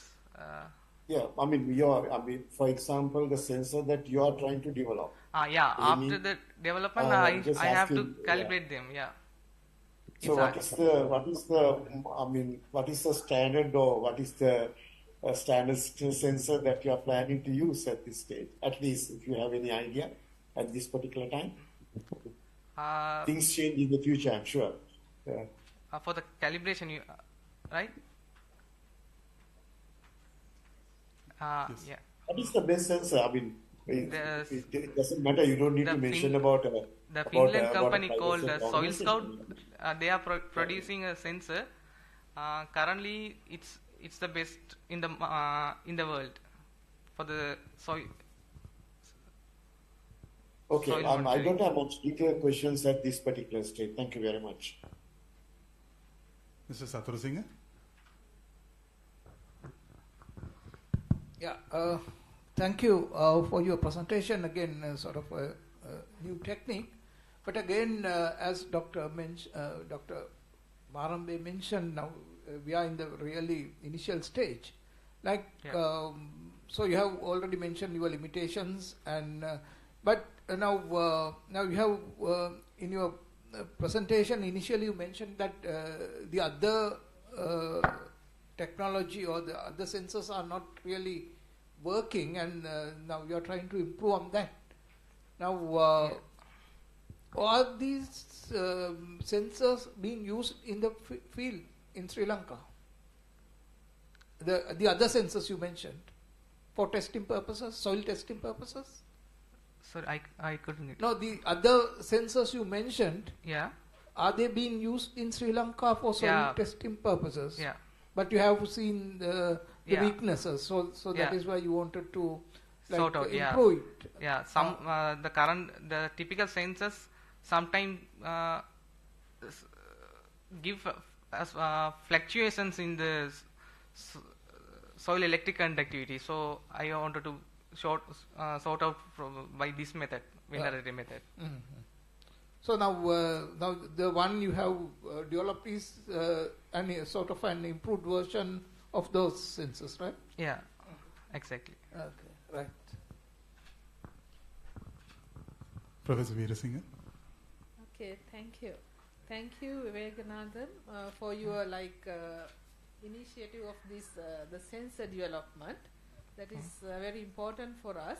But the problem is in your sensor, you didn't calibrate with the available sensors, right? Yeah, not you yet. Check with that, and then only you can just. I have started the research recently, so I couldn't able to do the things. Yes, and even in your conclusion, you said you can for irrigation automation, those things you can use your sensor. And for that also you need the calibrations with the real things. If I develop the sensors, we can use water and fertilizer effectively. Yes, and even like nitrogen, phosphorus, potassium, how you relate with the EC, right? Yeah. And with the, because you just add water and did the measurement. Yeah. If I add water, the sensor, the values got raised. Yeah. Yes, because so of the ions. Yes. this is mean that it sends the ion contact, the ion movements. Yes. Only we are in the initial stage. Yeah, I think with the improvements only we can talk about it more, like Professor Maravi said. Yes. Okay. Thank you. Thank you. Thank you, Vivekananda. Okay. Thank you.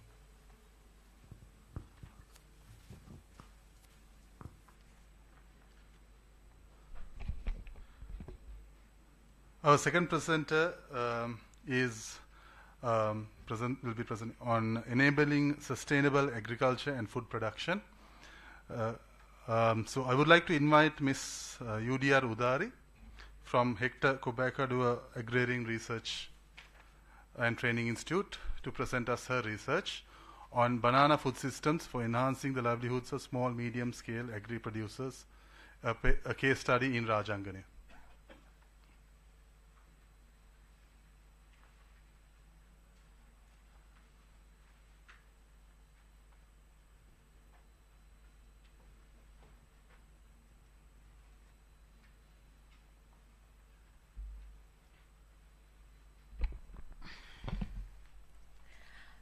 Good afternoon to all. I am Ravina Udari, Research Officer from Hector Cobacadua Agrarian Research and Training Institute. I am going to present on banana food systems for enhancing the livelihood of small and medium scale agri producers, a case study in Rajangani.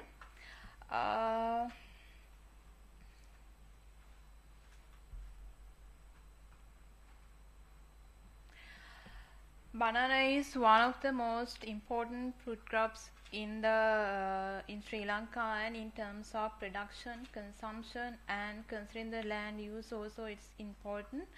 I am not going to elaborate much on bananas because earlier presentation also had introduction on bananas. At present, about 44% of the total fruit cultivation extent is under the banana cultivation, and annual banana production is around 0.9 million metric tons. Considering the exports, banana in fresh form is the highest export fruit crop and around 19,000 metric tons. The key point is that about 30 to 40% under post-harvest losses, and the export amount is approximately about 2 to 3%.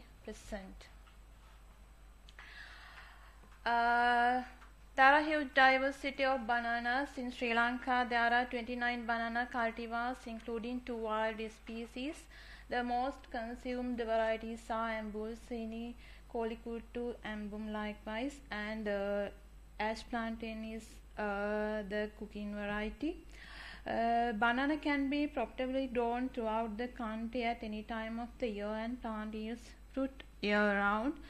It is a great advantage compared to other seasonal fruits like mangoes and rambutans.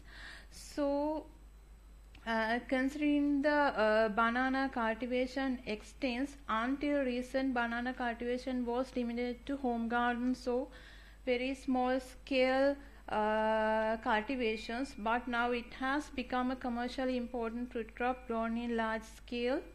Banana is widely cultivated in Monaragala, Hambantota, Ratnapura, Anuradhapura, Kurunagala and Kandy districts. A wide range of cultivating practices and sales channels in banana food system, and this study attempt to compare the different banana value chains in Rajangania as a case study in Anuradhapura district. Moving to the method, data were collected in both qualitative and quantitatively. Key informant interviews, focus group discussions, and questionnaire survey was done. 15 focus group discussions, including small and medium scale farmers, were conducted, both covering traditional and modern value chains. Number of participants in each focus groups varied from 8 to 10. and were selected with the help of agriculture officers. A semi-structured questionnaire was used as a guide for focus group discussions to ensure the consistency of questions asked across groups. 10 collectors and 10 traders were surveyed, and key informant interviews were employed using government officers, officers in dedicated economic centers, officers in supermarket channel, and using input suppliers. The both qualitative and quantitative data were collected during the first 2 quarters in 2023.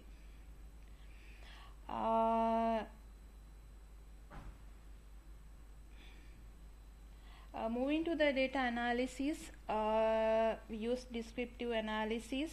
The channel mapping methodology was used to analyze the value chain because it's a process of tracing a product flow through an entire channel from the point of conception to the end market. Value chain mapping was carried out on key prioritized product lines. 2 major subsectors were identified as traditional and modern value chains. Other than that, price behavior of banana was examined using seasonal price index. Seasonal price index was calculated based on the 5-year monthly average retail prices of 2018 to 2022, and price data was collected from Harty, and we looked at the farm gate price margins and average farm gate prices of both modern and traditional value chains were collected, and price margins were calculated, and then compare the monetary gains through different value chains. So then the weighted average index was used to compare the farm adaptation of good agricultural practices in different channels, in traditional and modern channel. Methodology was used from this literature, and in total 30 adaptation practices which is developed by the Department of Agriculture and Food and Agriculture Organization was used, and here equal weightages was given to the each and every adaptation practice. Let's move into the results. The majority of farmers cultivated around 2 to 2.5 acres of the land in this area, and the farmers who are participated for the focus group discussion are more than majority are male farmers, more than 80%. The age range was 25 to 70 years, and their main economic source is farming, and compared to younger farmer participation is high, and most of the farmers have more than 20 years of farming experience, and the majority of them cultivated in their own lands. The main crop cultivated by farmers is banana. In addition, they grow papaya and brinjal cultivations. In Rajangania, senior and Ambul banana are the most cultivated banana type, and here we identified main 3 chains. More than majority of the farmers involving in traditional value chain, more than 60%, and modern value chain, in modern through supermarkets and modern through processing centers. In here, modern through processing center means special value agricultural value chain initiated by the World Bank funded agriculture sector modernization project through a processing center. However, the bulk of the marketing is carried out through the traditional value chain. In here, this figure describes the banana supply chain in detailed manner. The production process start at the stage of pre-production, input supply, then move along the completely logistical process, production, collecting, grading and packing, processing, marketing and consumption. It includes direct actors who are commercially involved in the chain, input suppliers, producers, importers, collectors, wholesalers, retailers, and consumers, and indirect actors who provide services or support the functioning of the value chain, such as credit, insurance, and extension. Here this shows the supply chain of banana planting materials. In earlier one also elaborate much on planting materials.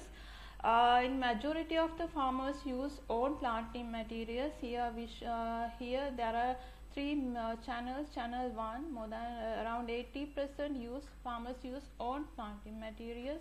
Around 10% sharing with neighbor farmers, and around 10%, then third channel around 10% using tissue cultured seedlings obtained from private traders.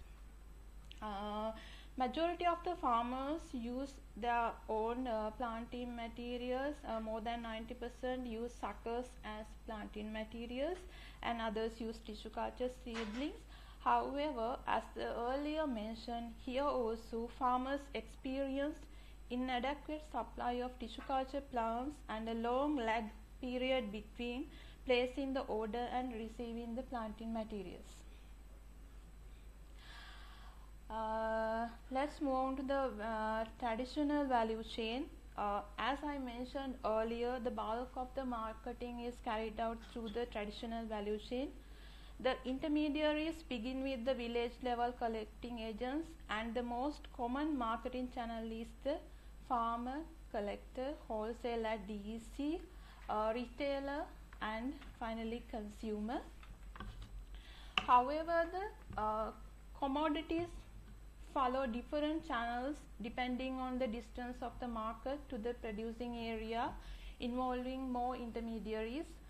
Input suppliers are mainly located in adjoining areas. Input suppliers supply input to the farmers, and farmers produce fresh fruits. These fresh fruits are purchased by the intermediaries who produce specific goods or give service as distributors. Finally, these processed fruits or fresh fruits are distributed among retailers, and consumers can purchase them according to their needs. The farmers who directly sell produce to the dedicated economic centers sell their produce to the agents at the DECs without the involvement of any intermediaries. However, farmers do not have strong bargaining power. Therefore, the traders at the DECs are the sole decider of the farm gate price. However, with the development of the modern value chain, farmers in the traditional value chain also received reasonable farm gate prices. In addition, traditional value chain actors in the area use minimum efforts to reduce post-harvest losses. Bunches are directly loaded into the transporting vehicles. Dried banana leaves are kept between the bunches to reduce the post-harvest losses while transporting. Moving to the modern value chain, here in this figure shows both modern value chain through supermarket channel and the processing center. A considerable share, 20% of the banana production channels through the supermarket value chain. The value chain consists of 4 intermediaries.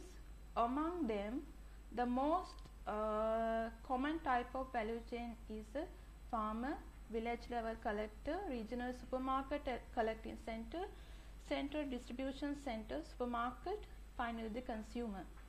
In contrast with the traditional value chain, modern one focus on product quality. As some prerequisite, farmers should register with the supermarket collecting centers to sell their product through the channel. In the collecting center, all the products go through the grading process, and remaining low quality products channeled through the traditional value chain through DECs.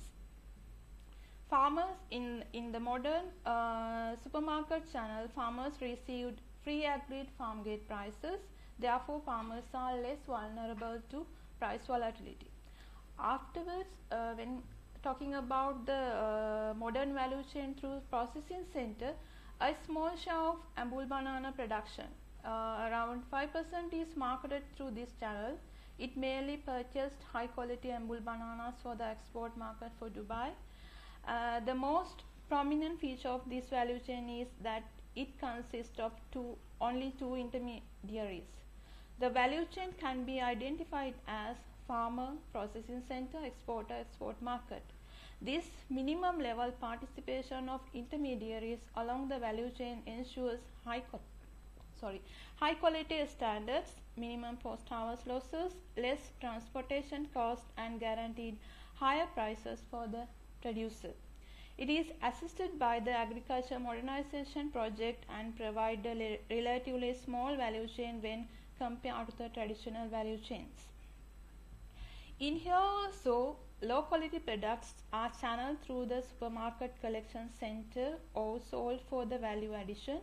Banana chips and dehydrated bananas are mainly produced for the local market, and banana powder producers for the export market by several locally established firms.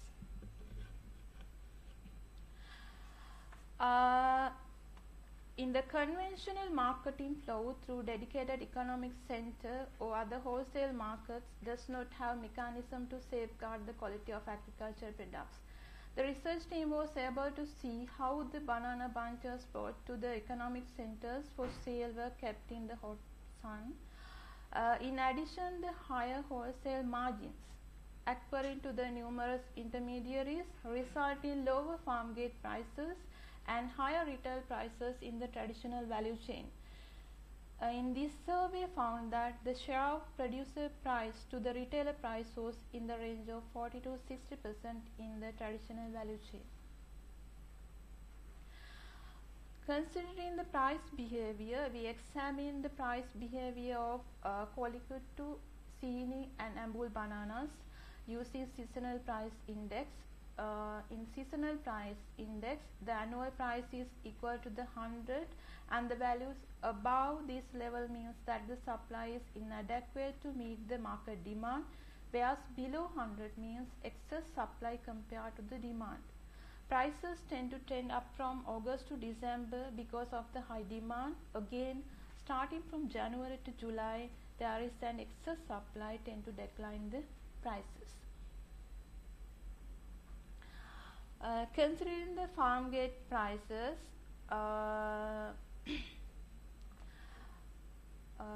farmers who are in traditional value chain received around 90 to 95 rupees per kg on average, and in the modern value chain, farmers received 150 to 170 rupees per kilogram on average.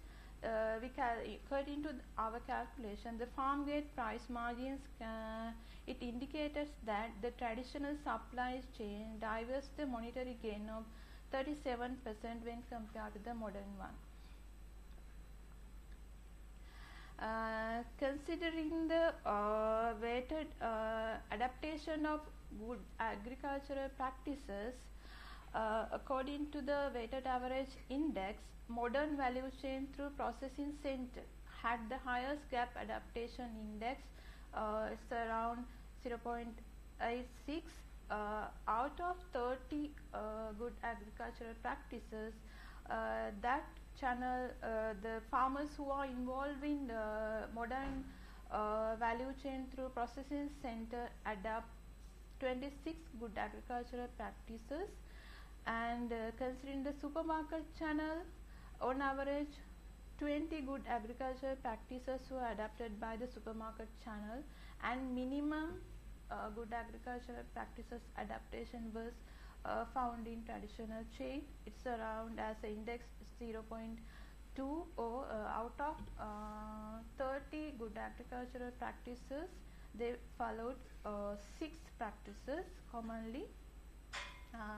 So considering the good agricultural practices, irrigation ranked the first among the farm adaptive measures, while crop rotation and conservation of soil organic matter have ranked as the least utilized.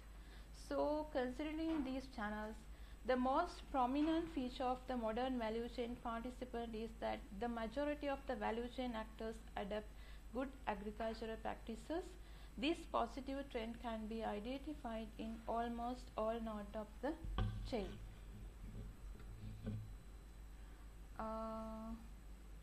Moving to the conclusion, from this case study, we moved to these conclusions. The inefficiencies in the lengthy traditional value chain lead to low farm gate prices, high post-harvest losses during transportation, and high consumer prices. And this study argues that the market-oriented, resource-constrained smallholder farmers need to be improved with adequate policy, institutional, technological, and research support.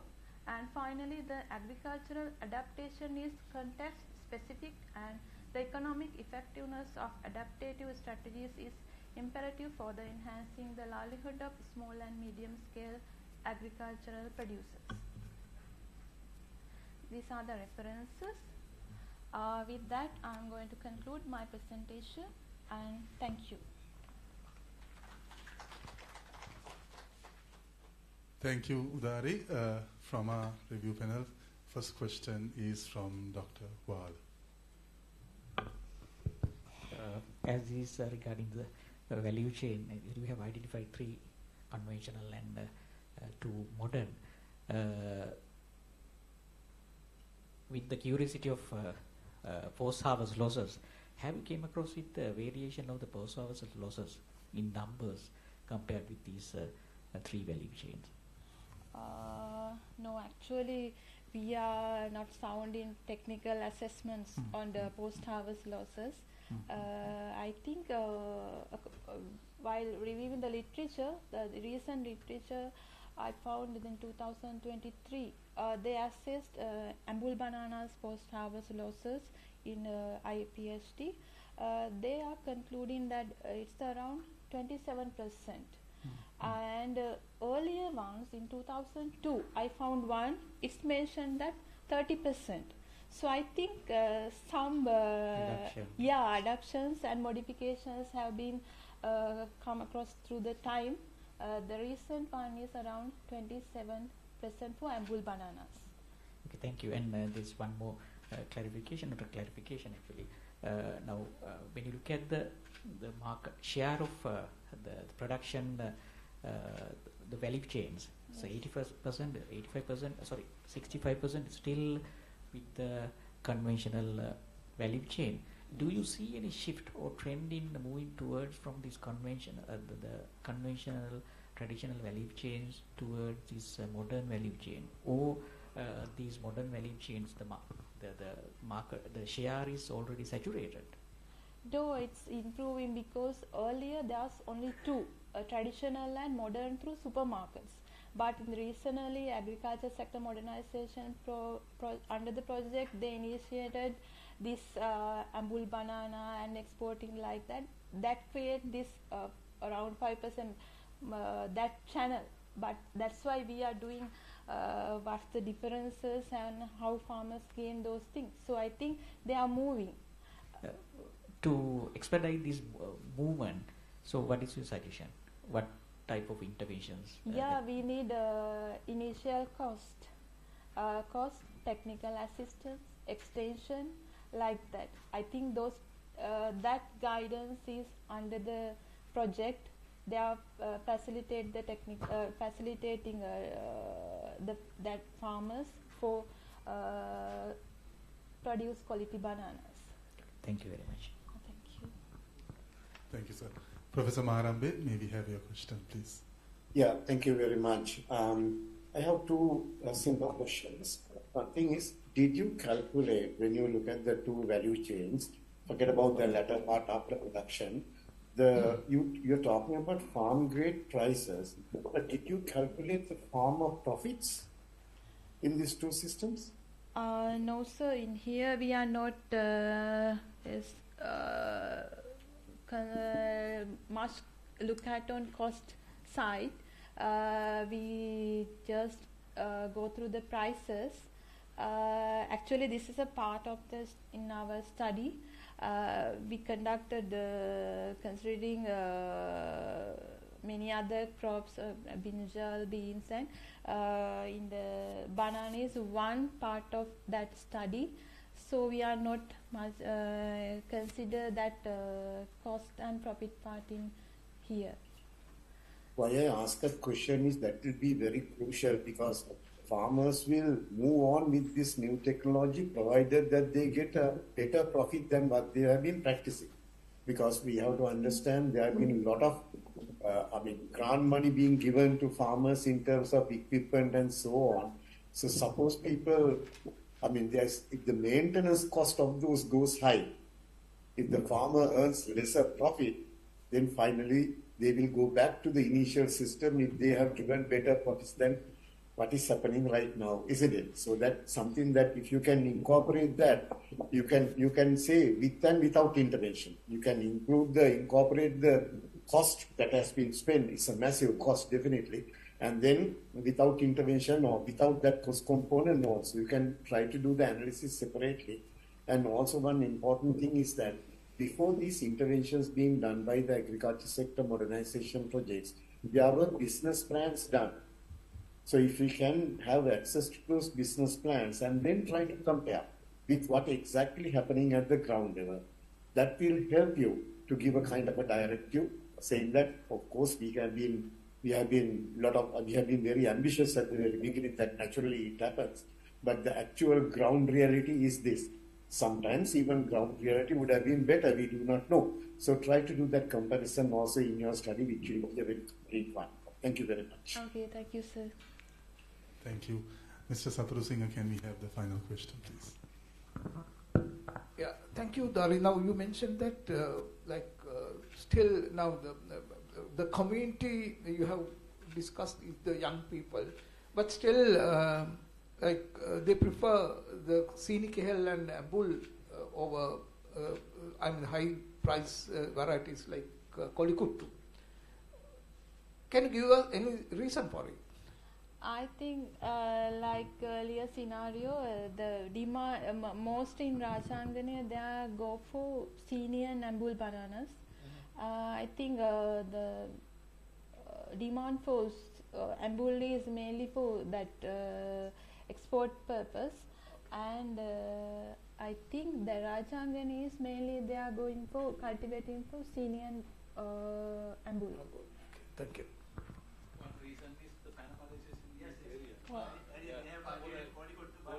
sensitive for because of the phenol disease, they have shifted to.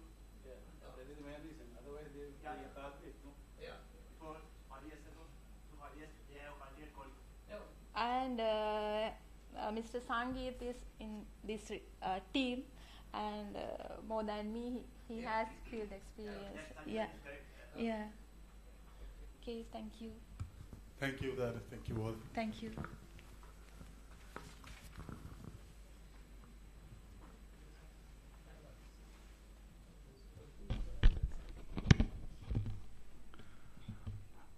We will now move on to our review panel for their closing remarks, which I may add might be short, requested to be short because of time constraints. I would like to invite Professor Maharambe, firstly, to share his thoughts. Yeah, thank you very much. Once again, let me thank the organizers for bringing me in, and thanks for all the presenters for making well-composed presentations, though most of the studies based on which the presentations were done were at a very initial stage, still it gave us relatively good insights to think of what's going to happen in the future. What is more important right now is for all those budding young researchers to make sure that the comments that have been given by the review panel be incorporated into your study. You can revisit your methodology in certain cases, and to make sure that whatever the gaps that exist right at this particular moment is filled, and you come up with a more concrete and more directed conclusions towards the end. I'm really glad that all of you have got involved in this particular activity, which will be helpful for the country's future decision making if the future planning is being done in a better way. Of course, research is not easy to do. You can plan it, execution is more difficult than planning always. And once you meet all those challenges, the important part is correct course and to make sure that you will reach the ultimate objective in a more scientific manner. Thank you very much for that. That's the comment that I want to make. Thank you. Thank you, Professor Maharambe. I would like to invite Professor Veerasinghe now to share her thoughts. Thank you. Thank you.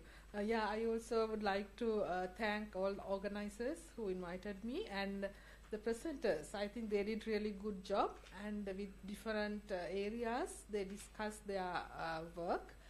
But I really like those information if we can bring to the general public, because like such things we are always sharing in small forums like this.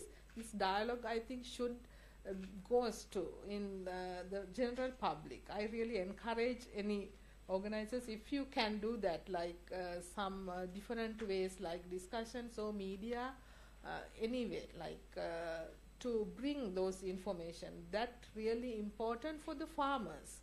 Normally we do research, we just discuss, we close the chapter. That is not the thing. If we can bring the information to them in their language, the communication, and that is the really important thing for us in Sri Lanka. Thank you. Thank you, Professor. Nextly, I would like to invite Dr. Wahala for your comments. Okay, quickly adding to the previous comments. Yes, we need research findings, and now we are thinking of data-driven decision making. Therefore, these findings, numbers are very important to make decisions. And also, it's better when we engage in research, come up with some the solution for certain things. We need to look into the big picture and also to the applicability of these findings. So as mentioned by the professor. So that's my comment, and I would like to congratulate all the presenters and hope that they will continue these research work in the same areas in their specialties to come up with more the data plus the recommendations which we can implement on the ground. Thank you very much. Finally, Mr. Sathurusinghe, can we have your comments? Thank you. I too join with other panelists to congratulate all the presenters. This is really good work, and I hope we can publish this and also use this their findings to the practice the proper agriculture in Sri Lanka. Thank you. Thank you to our review panel for all your valuable feedback. Now we move on to maybe the final part of this session. We would be having presentations from Slyken Trust. The first presentation will be on plant-based protein options in Sri Lanka by Tamali Lienarachi. Over to you, Tamali.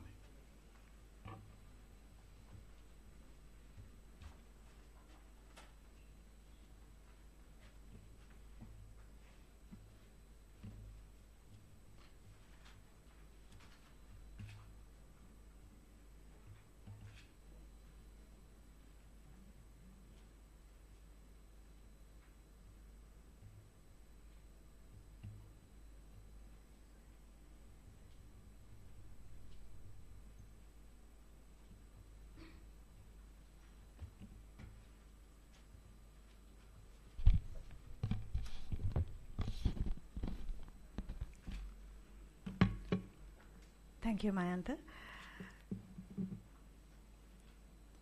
People reliant on food systems are facing a threat due to the influence of climate change on agriculture, aquatic farming, and the dual role of existing food systems is contributing to climate change. In light of this situation, there is a definite requirement to transform food systems, making them stronger, ecologically sustainable, and environmentally friendly.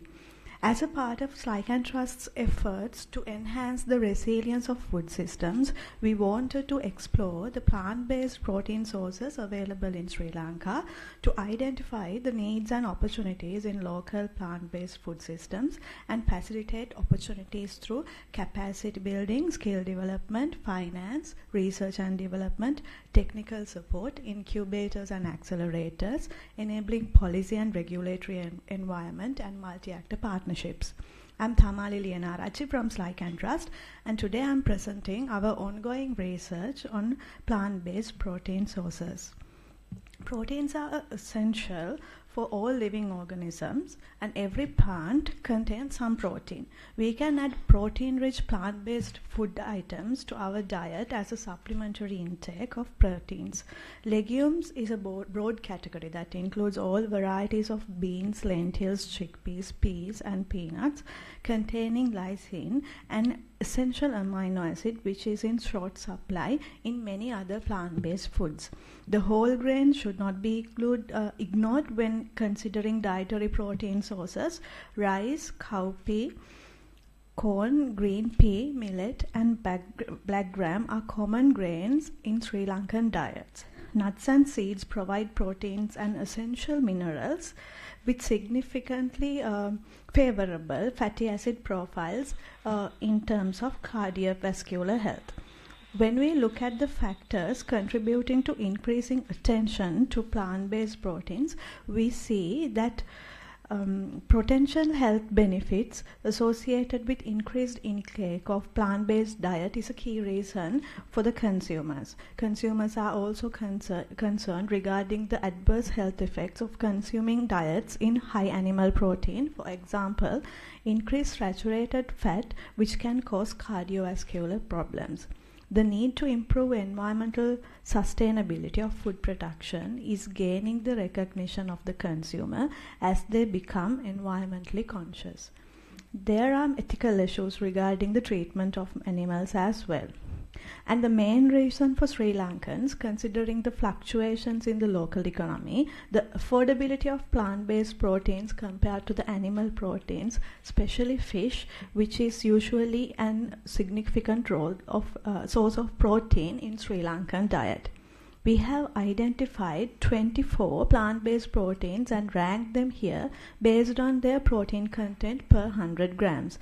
The list includes legumes such as soya bean, winged bean, and a variety of dal, and grains including black gram, horse grams, maize, cowpea, chickpea, and millet. There is a variety of nuts and seeds with high protein content such as pumpkin seeds, cashew, sunflower seeds, and jackfruit seeds. In our list, we have identified 8 crops that are cultivated in a commercial scale. They are millet, maize, green gram, cowpea, soya bean, black gram, groundnut, and cashew. To investigate opportunities, threats, and challenges for each crop, we started to profile them based on their agricultural and commercial characteristics. Soya bean is the commercial crop with the highest protein content with 36.5 protein grams per 100 grams. The national consumption is majorly being compensated with the exports at the moment. The cultivation area is limited to Anuradhapura district, including the System H of Mahaweli irrigation system, and some areas of Kurunagala, Matale, and Nuwara district. Black gram or Undu is mainly cultivated in dry and intermediate zones in Anuradhapura, Vavuniya, Kurunagala, Puttalam, Kilinochchi, Mullaitivu, Batticaloa, and Jaffna districts. The data shows that majority of national consumption is produced locally. Groundnut or peanut contains 25.8 protein grams per 100 grams. Again, a domestic production covers a fairly high percentage of domestic consumption. Grown in Mullaitivu, Monaragala, Kurunagala, Puttalam, Ampara, and other districts, covering a land extent of 19,500 hectares. Cashew contain 18.2 protein grams per 100 gram and is the only commercial crop from our list to cater to the export market. Cashew season in Sri Lanka begins in March and continues through April.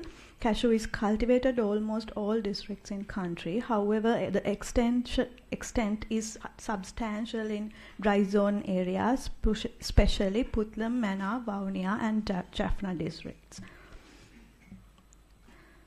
Maize is cultivated in districts of Anuradhapura, Ampara, Badulla, Monaragala districts and contain 19.3 protein grams per 100 grams. We identified that maize is the most consumed plant-based protein cultivated in the country. Cowpea contains 8.9 grams of protein per 100 gram. Again, the domestic production covers a fairly high percentage of domestic consumption. Green gram is cultivated in district of Hambantota, Kurunegala, Anuradhapura and Polonnaruwa and consists of 7.1 protein grams per 100 grams. Millet consists of 6.1 grams of protein per 100 grams and about 1/3 of national requirement is cultivated locally. Cultivated in districts Anuradhapura, Monaragala, Hambantota, Kegola and Ratnapura mainly. Here we have listed 5 other crops that in our plant-based protein diet that are consumed domestically in significant volumes. Red dal, chickpea, pigeon pea, garlic, sesame seed are those crops. The next stages of our research on plant-based proteins involve analyzing the climate impact of the cultivation of plant-based protein crops, considering the high fluctuating climatic conditions of the country with GIS mapping. We believe this work will support to predict the future crop cultivation levels and to assist the farming community with necessary climate risk management tools to make sure there are less impact to their livelihood and national food security. Currently, we have started communication with research and development institutions of the country on technology development and transfer for innovative protein supplementary product development opportunities, utilizing the identified plant-based proteins as the main ingredient. The Ethical X initiative of Slyke and Trust supports and scales up ethical, sustainable and climate-friendly entrepreneurship through activities related to capacity building, technical support provision, support in raising seed funding with special focus on vulnerable communities, women and youth. Ethical X works toward long-term climate resilience building, economic empowerment and sustainable development with a special focus on local entrepreneurship development. Assisting the food system cohort members of Ethical X, Climate Innovation and Climate Hub to source plant-based proteins and product development with collaborative partnerships is also a part of our future plans.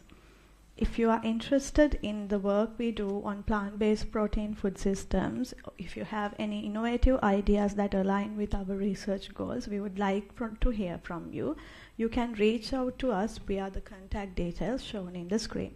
Thank you for your attention and have a great day.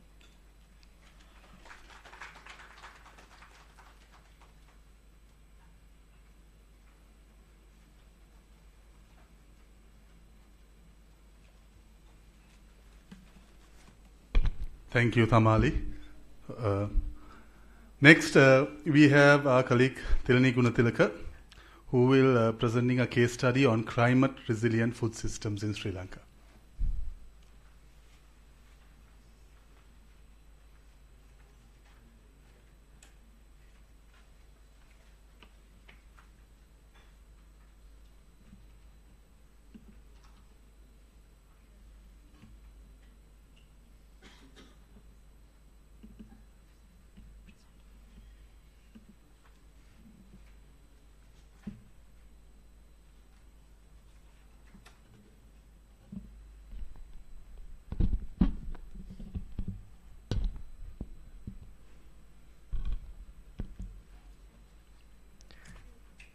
Thank you. Good afternoon, everyone. I'm Thilani Gunathilaka from Slyke and Trust.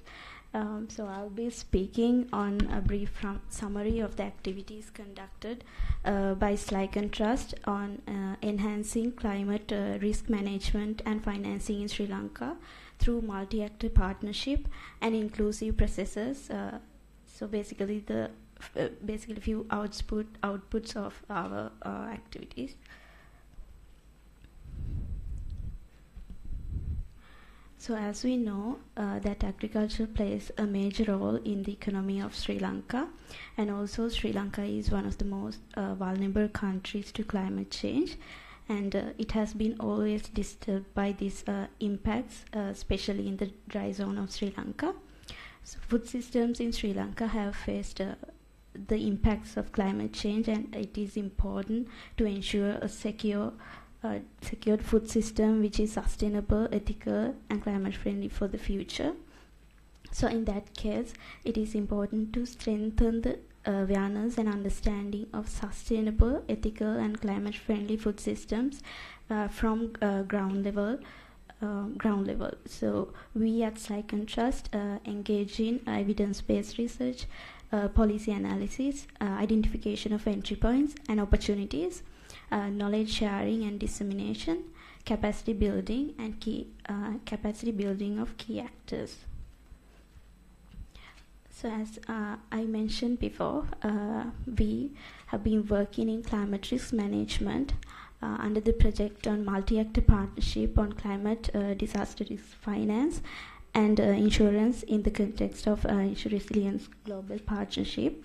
So my presentation is basically on how we have been working in addressing climate-induced loss and damages in food systems in Sri Lanka.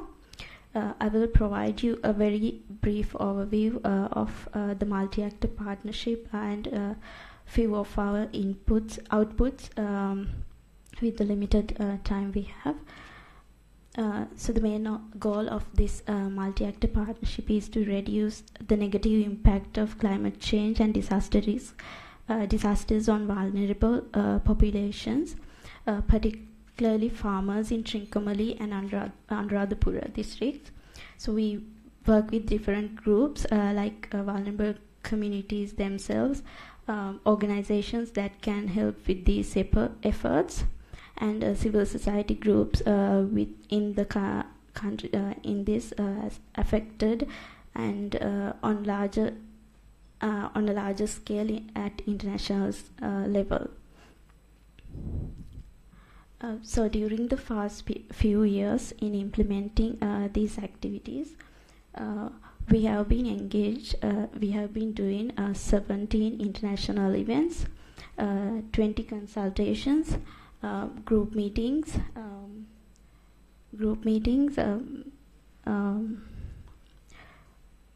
and 2 field surveys.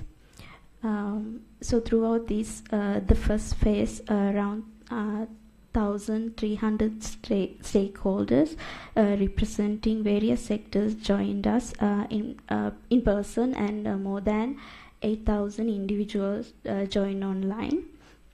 And from the ground level activities, more than 600 farmers engaged directly.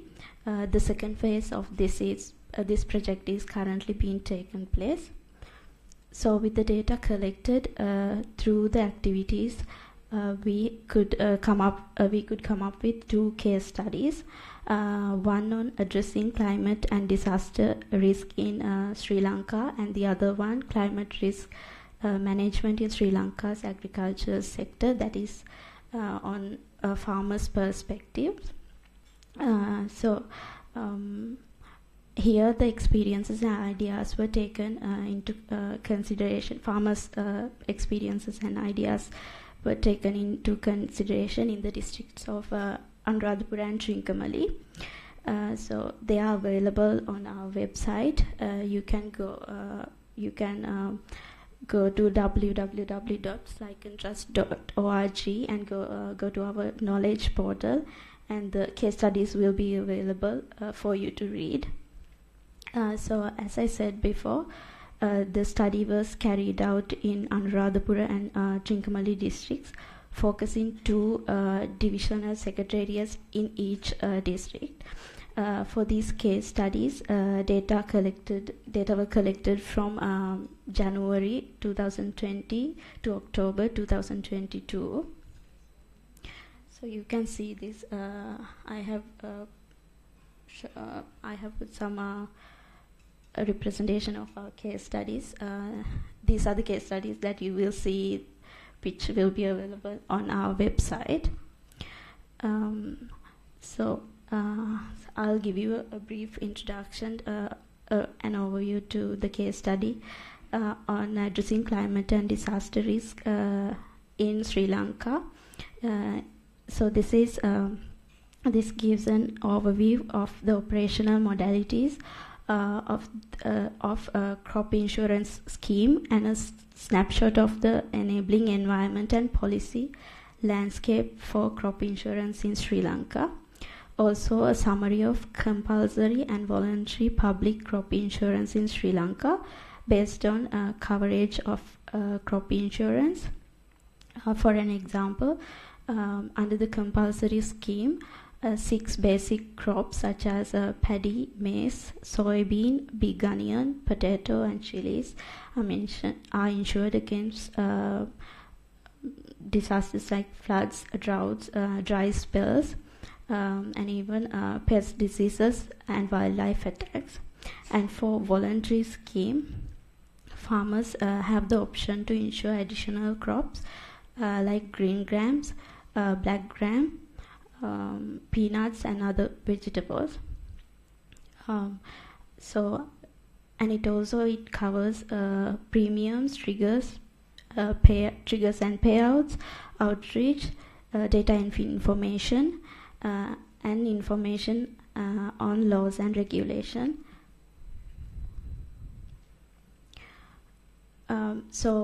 The case study on climate risk and risk management in Sri Lanka's agriculture sector, which has been based on farmers' perspective. It gives an understanding of cultivation cycles and the farmer's life, paddy cultivation value chain in Anuradhapura and Trincomalee districts analysis, challenges and reported issues in the cultivation of paddy, analysis of the adopted practices and coping methods to face these challenges. This is a section from the case study. Actually, it gives these following methods have been taken by the farmers in the Anuradhapura and Trincomalee district. So you can see they have mostly used improved resistant crop varieties and the most scored method as the most scored method of adaptation.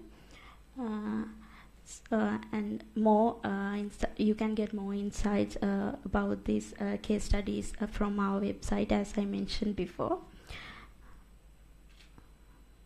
So that comes to the end of my presentation. Thank you for listening.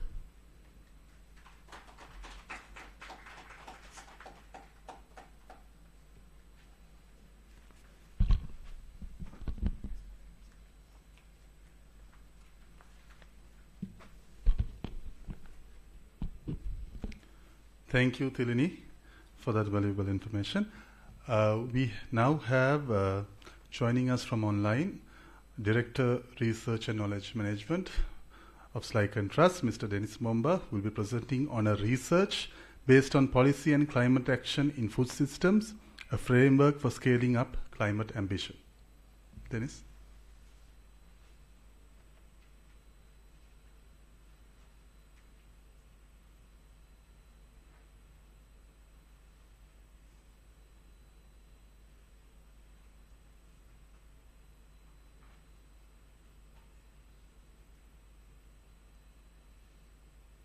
I had the opportunity to follow the discussion virtually, and I think we saw a lot of quite interesting research and had an interesting discussion so far.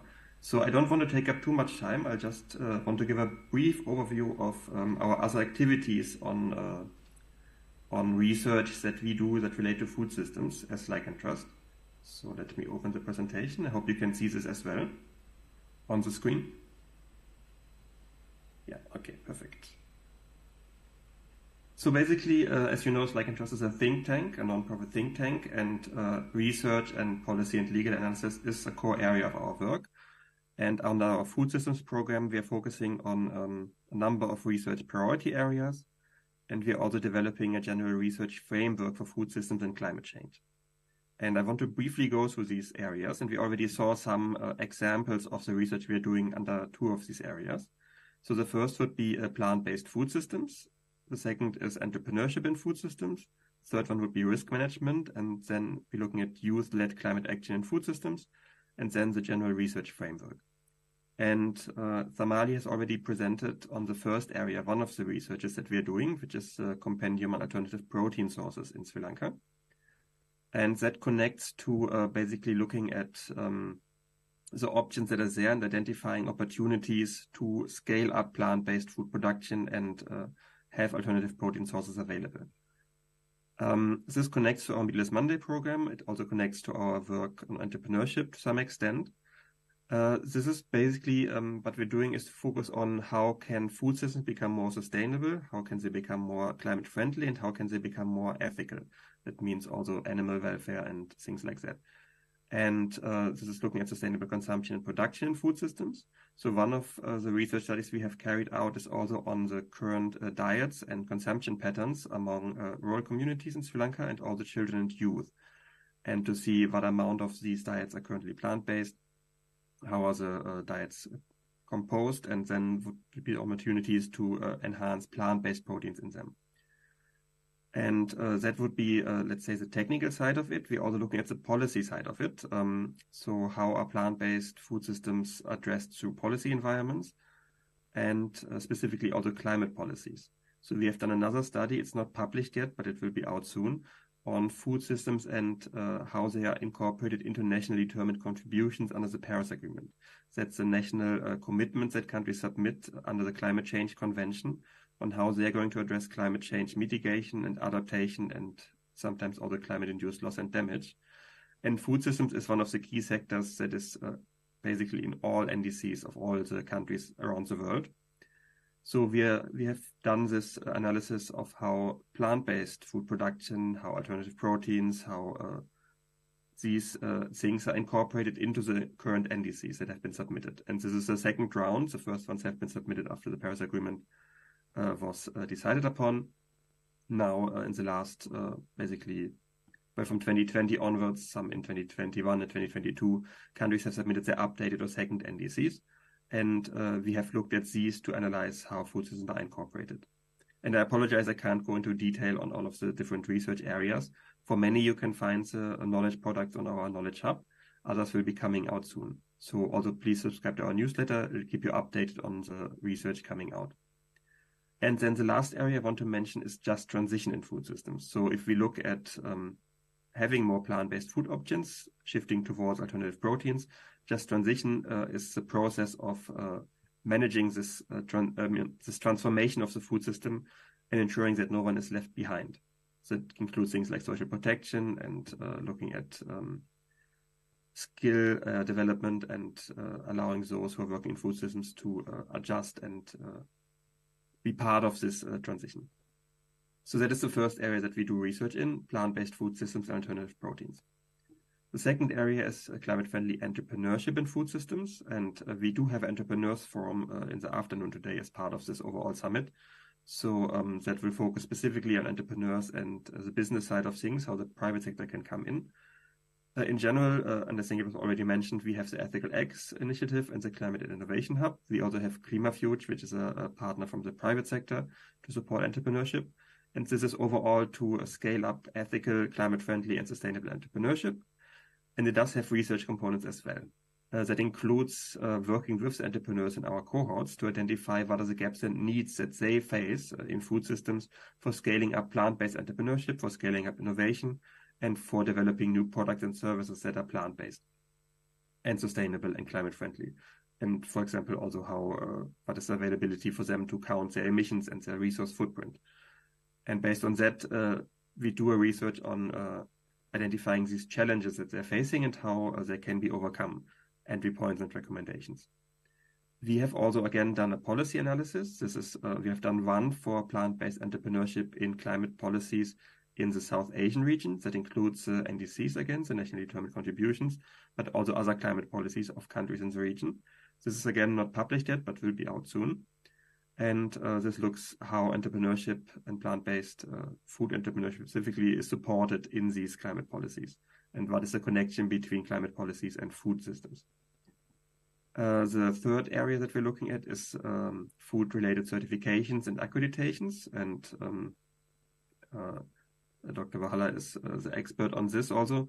So we're looking on how can these support plant-based food systems, plant-based food products, and how can it connect also to entrepreneurship and to accessing other markets.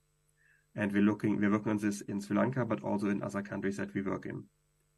And finally, entrepreneurship and food systems in national adaptation plans. Again, this is a part of the climate policy analysis, but this is not only for the South Asian region. This is a global research of all the countries who have submitted national adaptation plans so far, I think 45 countries, and how they incorporate entrepreneurship and food systems in different regions and different aspects. So do they have specific provisions that look at how adaptation can be scaled up to entrepreneurship and food systems? And then how can this be something that other countries can take up as good practices, as lessons learned? So a lot of the research, again, is based on policy analysis and looking at the policy environment, the enabling environment for a shift towards more sustainable food systems. But there's also this research on the practical aspects, again, the alternative protein sources that we saw earlier, but also on the gaps and needs for entrepreneurs to engage in it. Then climate risk management, this is what Thelini has presented on. We have now out the final research report from the first phase of this project. It's available on the homepage, and there might be printed copies in the room as well. And this is about, again, the enabling environment. We're looking at food systems and how they manage climate risk in Sri Lanka. And that includes the key stakeholders from the public sector, from the private sector, for example, banks and insurance companies, and also academia, research, civil society organizations, community-based organizations, the different actors involved in this, but also the policies, the regulations, and the infrastructure that's available for managing climate risks in food systems and making sure that food systems in Sri Lanka are climate resilient. And based on this mapping and scoping and very enhanced, very comprehensive stakeholder consultation process, and the two case studies that Thelini mentioned in Anuradhapura and Trincomalee, we have identified gaps, needs, challenges, opportunities, and also recommendations for enhancing these. And you can find them in the report.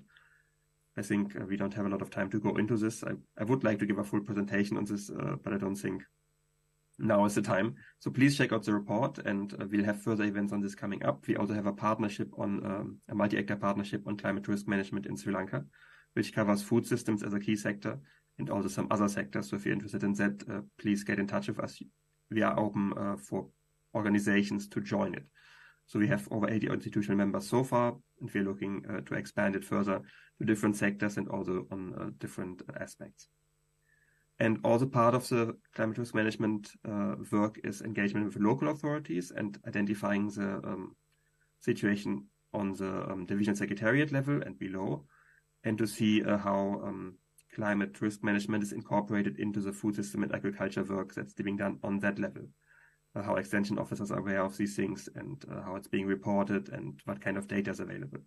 So that is a key aspect we're looking at as well. And this again then connects from the local to the national level and then to the global level. And we are doing work like this in different countries. This is a Sri Lanka country example, but we also work in other countries in Asia and Africa on similar topics. Finally, out of the four topics I mentioned, the four research priorities: youth engagement. We have the Global Youth Forum on Climate Change, and we are developing a youth framework for climate policy and action, which also has food systems as a priority sector. We're looking to connect this to the UNFCCC processes, the Climate Convention, for example, to Action for Climate Empowerment, which is about stakeholder engagement and enhancing opportunities for education, training, public awareness, access to information, international cooperation, and these different processes that allow different stakeholders, for example, youth, to engage in food systems and climate work. And we also have done a research on youth engagement in Sri Lanka's food systems and also the challenges faced by youth in food systems. That was done as part of the work under the United Nations Food Systems Summit that happened in 2021. And you can see there's a report out on this as well. This was done based on a survey that covered all 9 provinces of Sri Lanka. And we have inputs broken down by province and also by different work streams. So it's a quite comprehensive and interesting report on how youth see food systems, how they engage with food systems, and what challenges they are facing in doing so in Sri Lanka. And yeah, this work covers, again, different levels. We're looking at getting inputs from youth, but also how to facilitate youth engagement and offering platforms for youth to engage. And you might know, in parallel to this event and the Entrepreneurs Forum in the afternoon, there's also a youth dialogue that's happening, also here at Cinnamon Grant. And this looks at food system and youth engagement. And then finally, we're looking at these different research priorities, but we're also looking at an overall research framework for food systems and climate change. And this is something we have very recently launched, but it builds on the findings that we have from the work that we have done in different countries, from the case studies, for example, the risk management in Sri Lanka case study, or the youth and food systems case study, but also the analysis of the nationally determined contributions and national adaptation plans of countries across the world. And this aims to identify the interlinkages between food systems and climate change and operationalize these potential synergies that are there. So how can actions in food systems and actions in climate change enhance each other? How can climate policies help to enhance food system transition? And how can actions in food systems and food system policies connect to climate change mitigation, reducing emissions, and climate change adaptation, and making food systems and overall livelihoods and food security more resilient and more resistant to climate shocks. And we are developing this as a global framework, which can guide research on this nexus. But also we are looking at national frameworks for different countries of focus, and also how to communicate the findings from this and enhance research on food systems, but also the communications. And that's also where ClimaComs connects to this, our initiative on climate communications and building capacities and climate literacies among different stakeholders. So I think with that, I'm out of time. This is the process of the framework development, but I won't go into detail on this. As the 2 previous presenters have showed, these are our contact details. Feel free to get in touch with us on any of the topics if you want to join the partnership on risk management, for example, or if you want to know more about our research. Check out our Knowledge Hub, which has the knowledge products. And if you want to get in touch with me directly, my email address is dennis@slikentrust.org. So please feel free to write to me also on any of the topics here. Thank you very much. And with this, I'm handing back to Shehan. Thank you. Thank you, Dennis. May I invite our review panel for any comments on the last 3 presentations, if there is any? Right. As we come to the conclusion of this part of the summit, that is Global Research Dialogue on Innovative and Climate-Friendly Food Solutions, the motivation behind was to empower researchers, trainers, and consumers with evidence-based insights and tools to make informed decisions that support the scaling of plant-based food options, driving positive change in food consumption patterns. As we close for lunch, we have arranged a lovely plant-based lunch for you all at the atrium. So I would invite you all to have lunch and thereafter join for our second session of this summit, which is Global Entrepreneurs Forum on Innovative and Climate-Friendly Food Systems. So we would like to invite you to join us here from the innovative plant-based food entrepreneurs who are presenting their case studies to the audience and experience their product demonstrations as well. So I do invite you all to come back again, and thank you for your participation in this, and see you soon.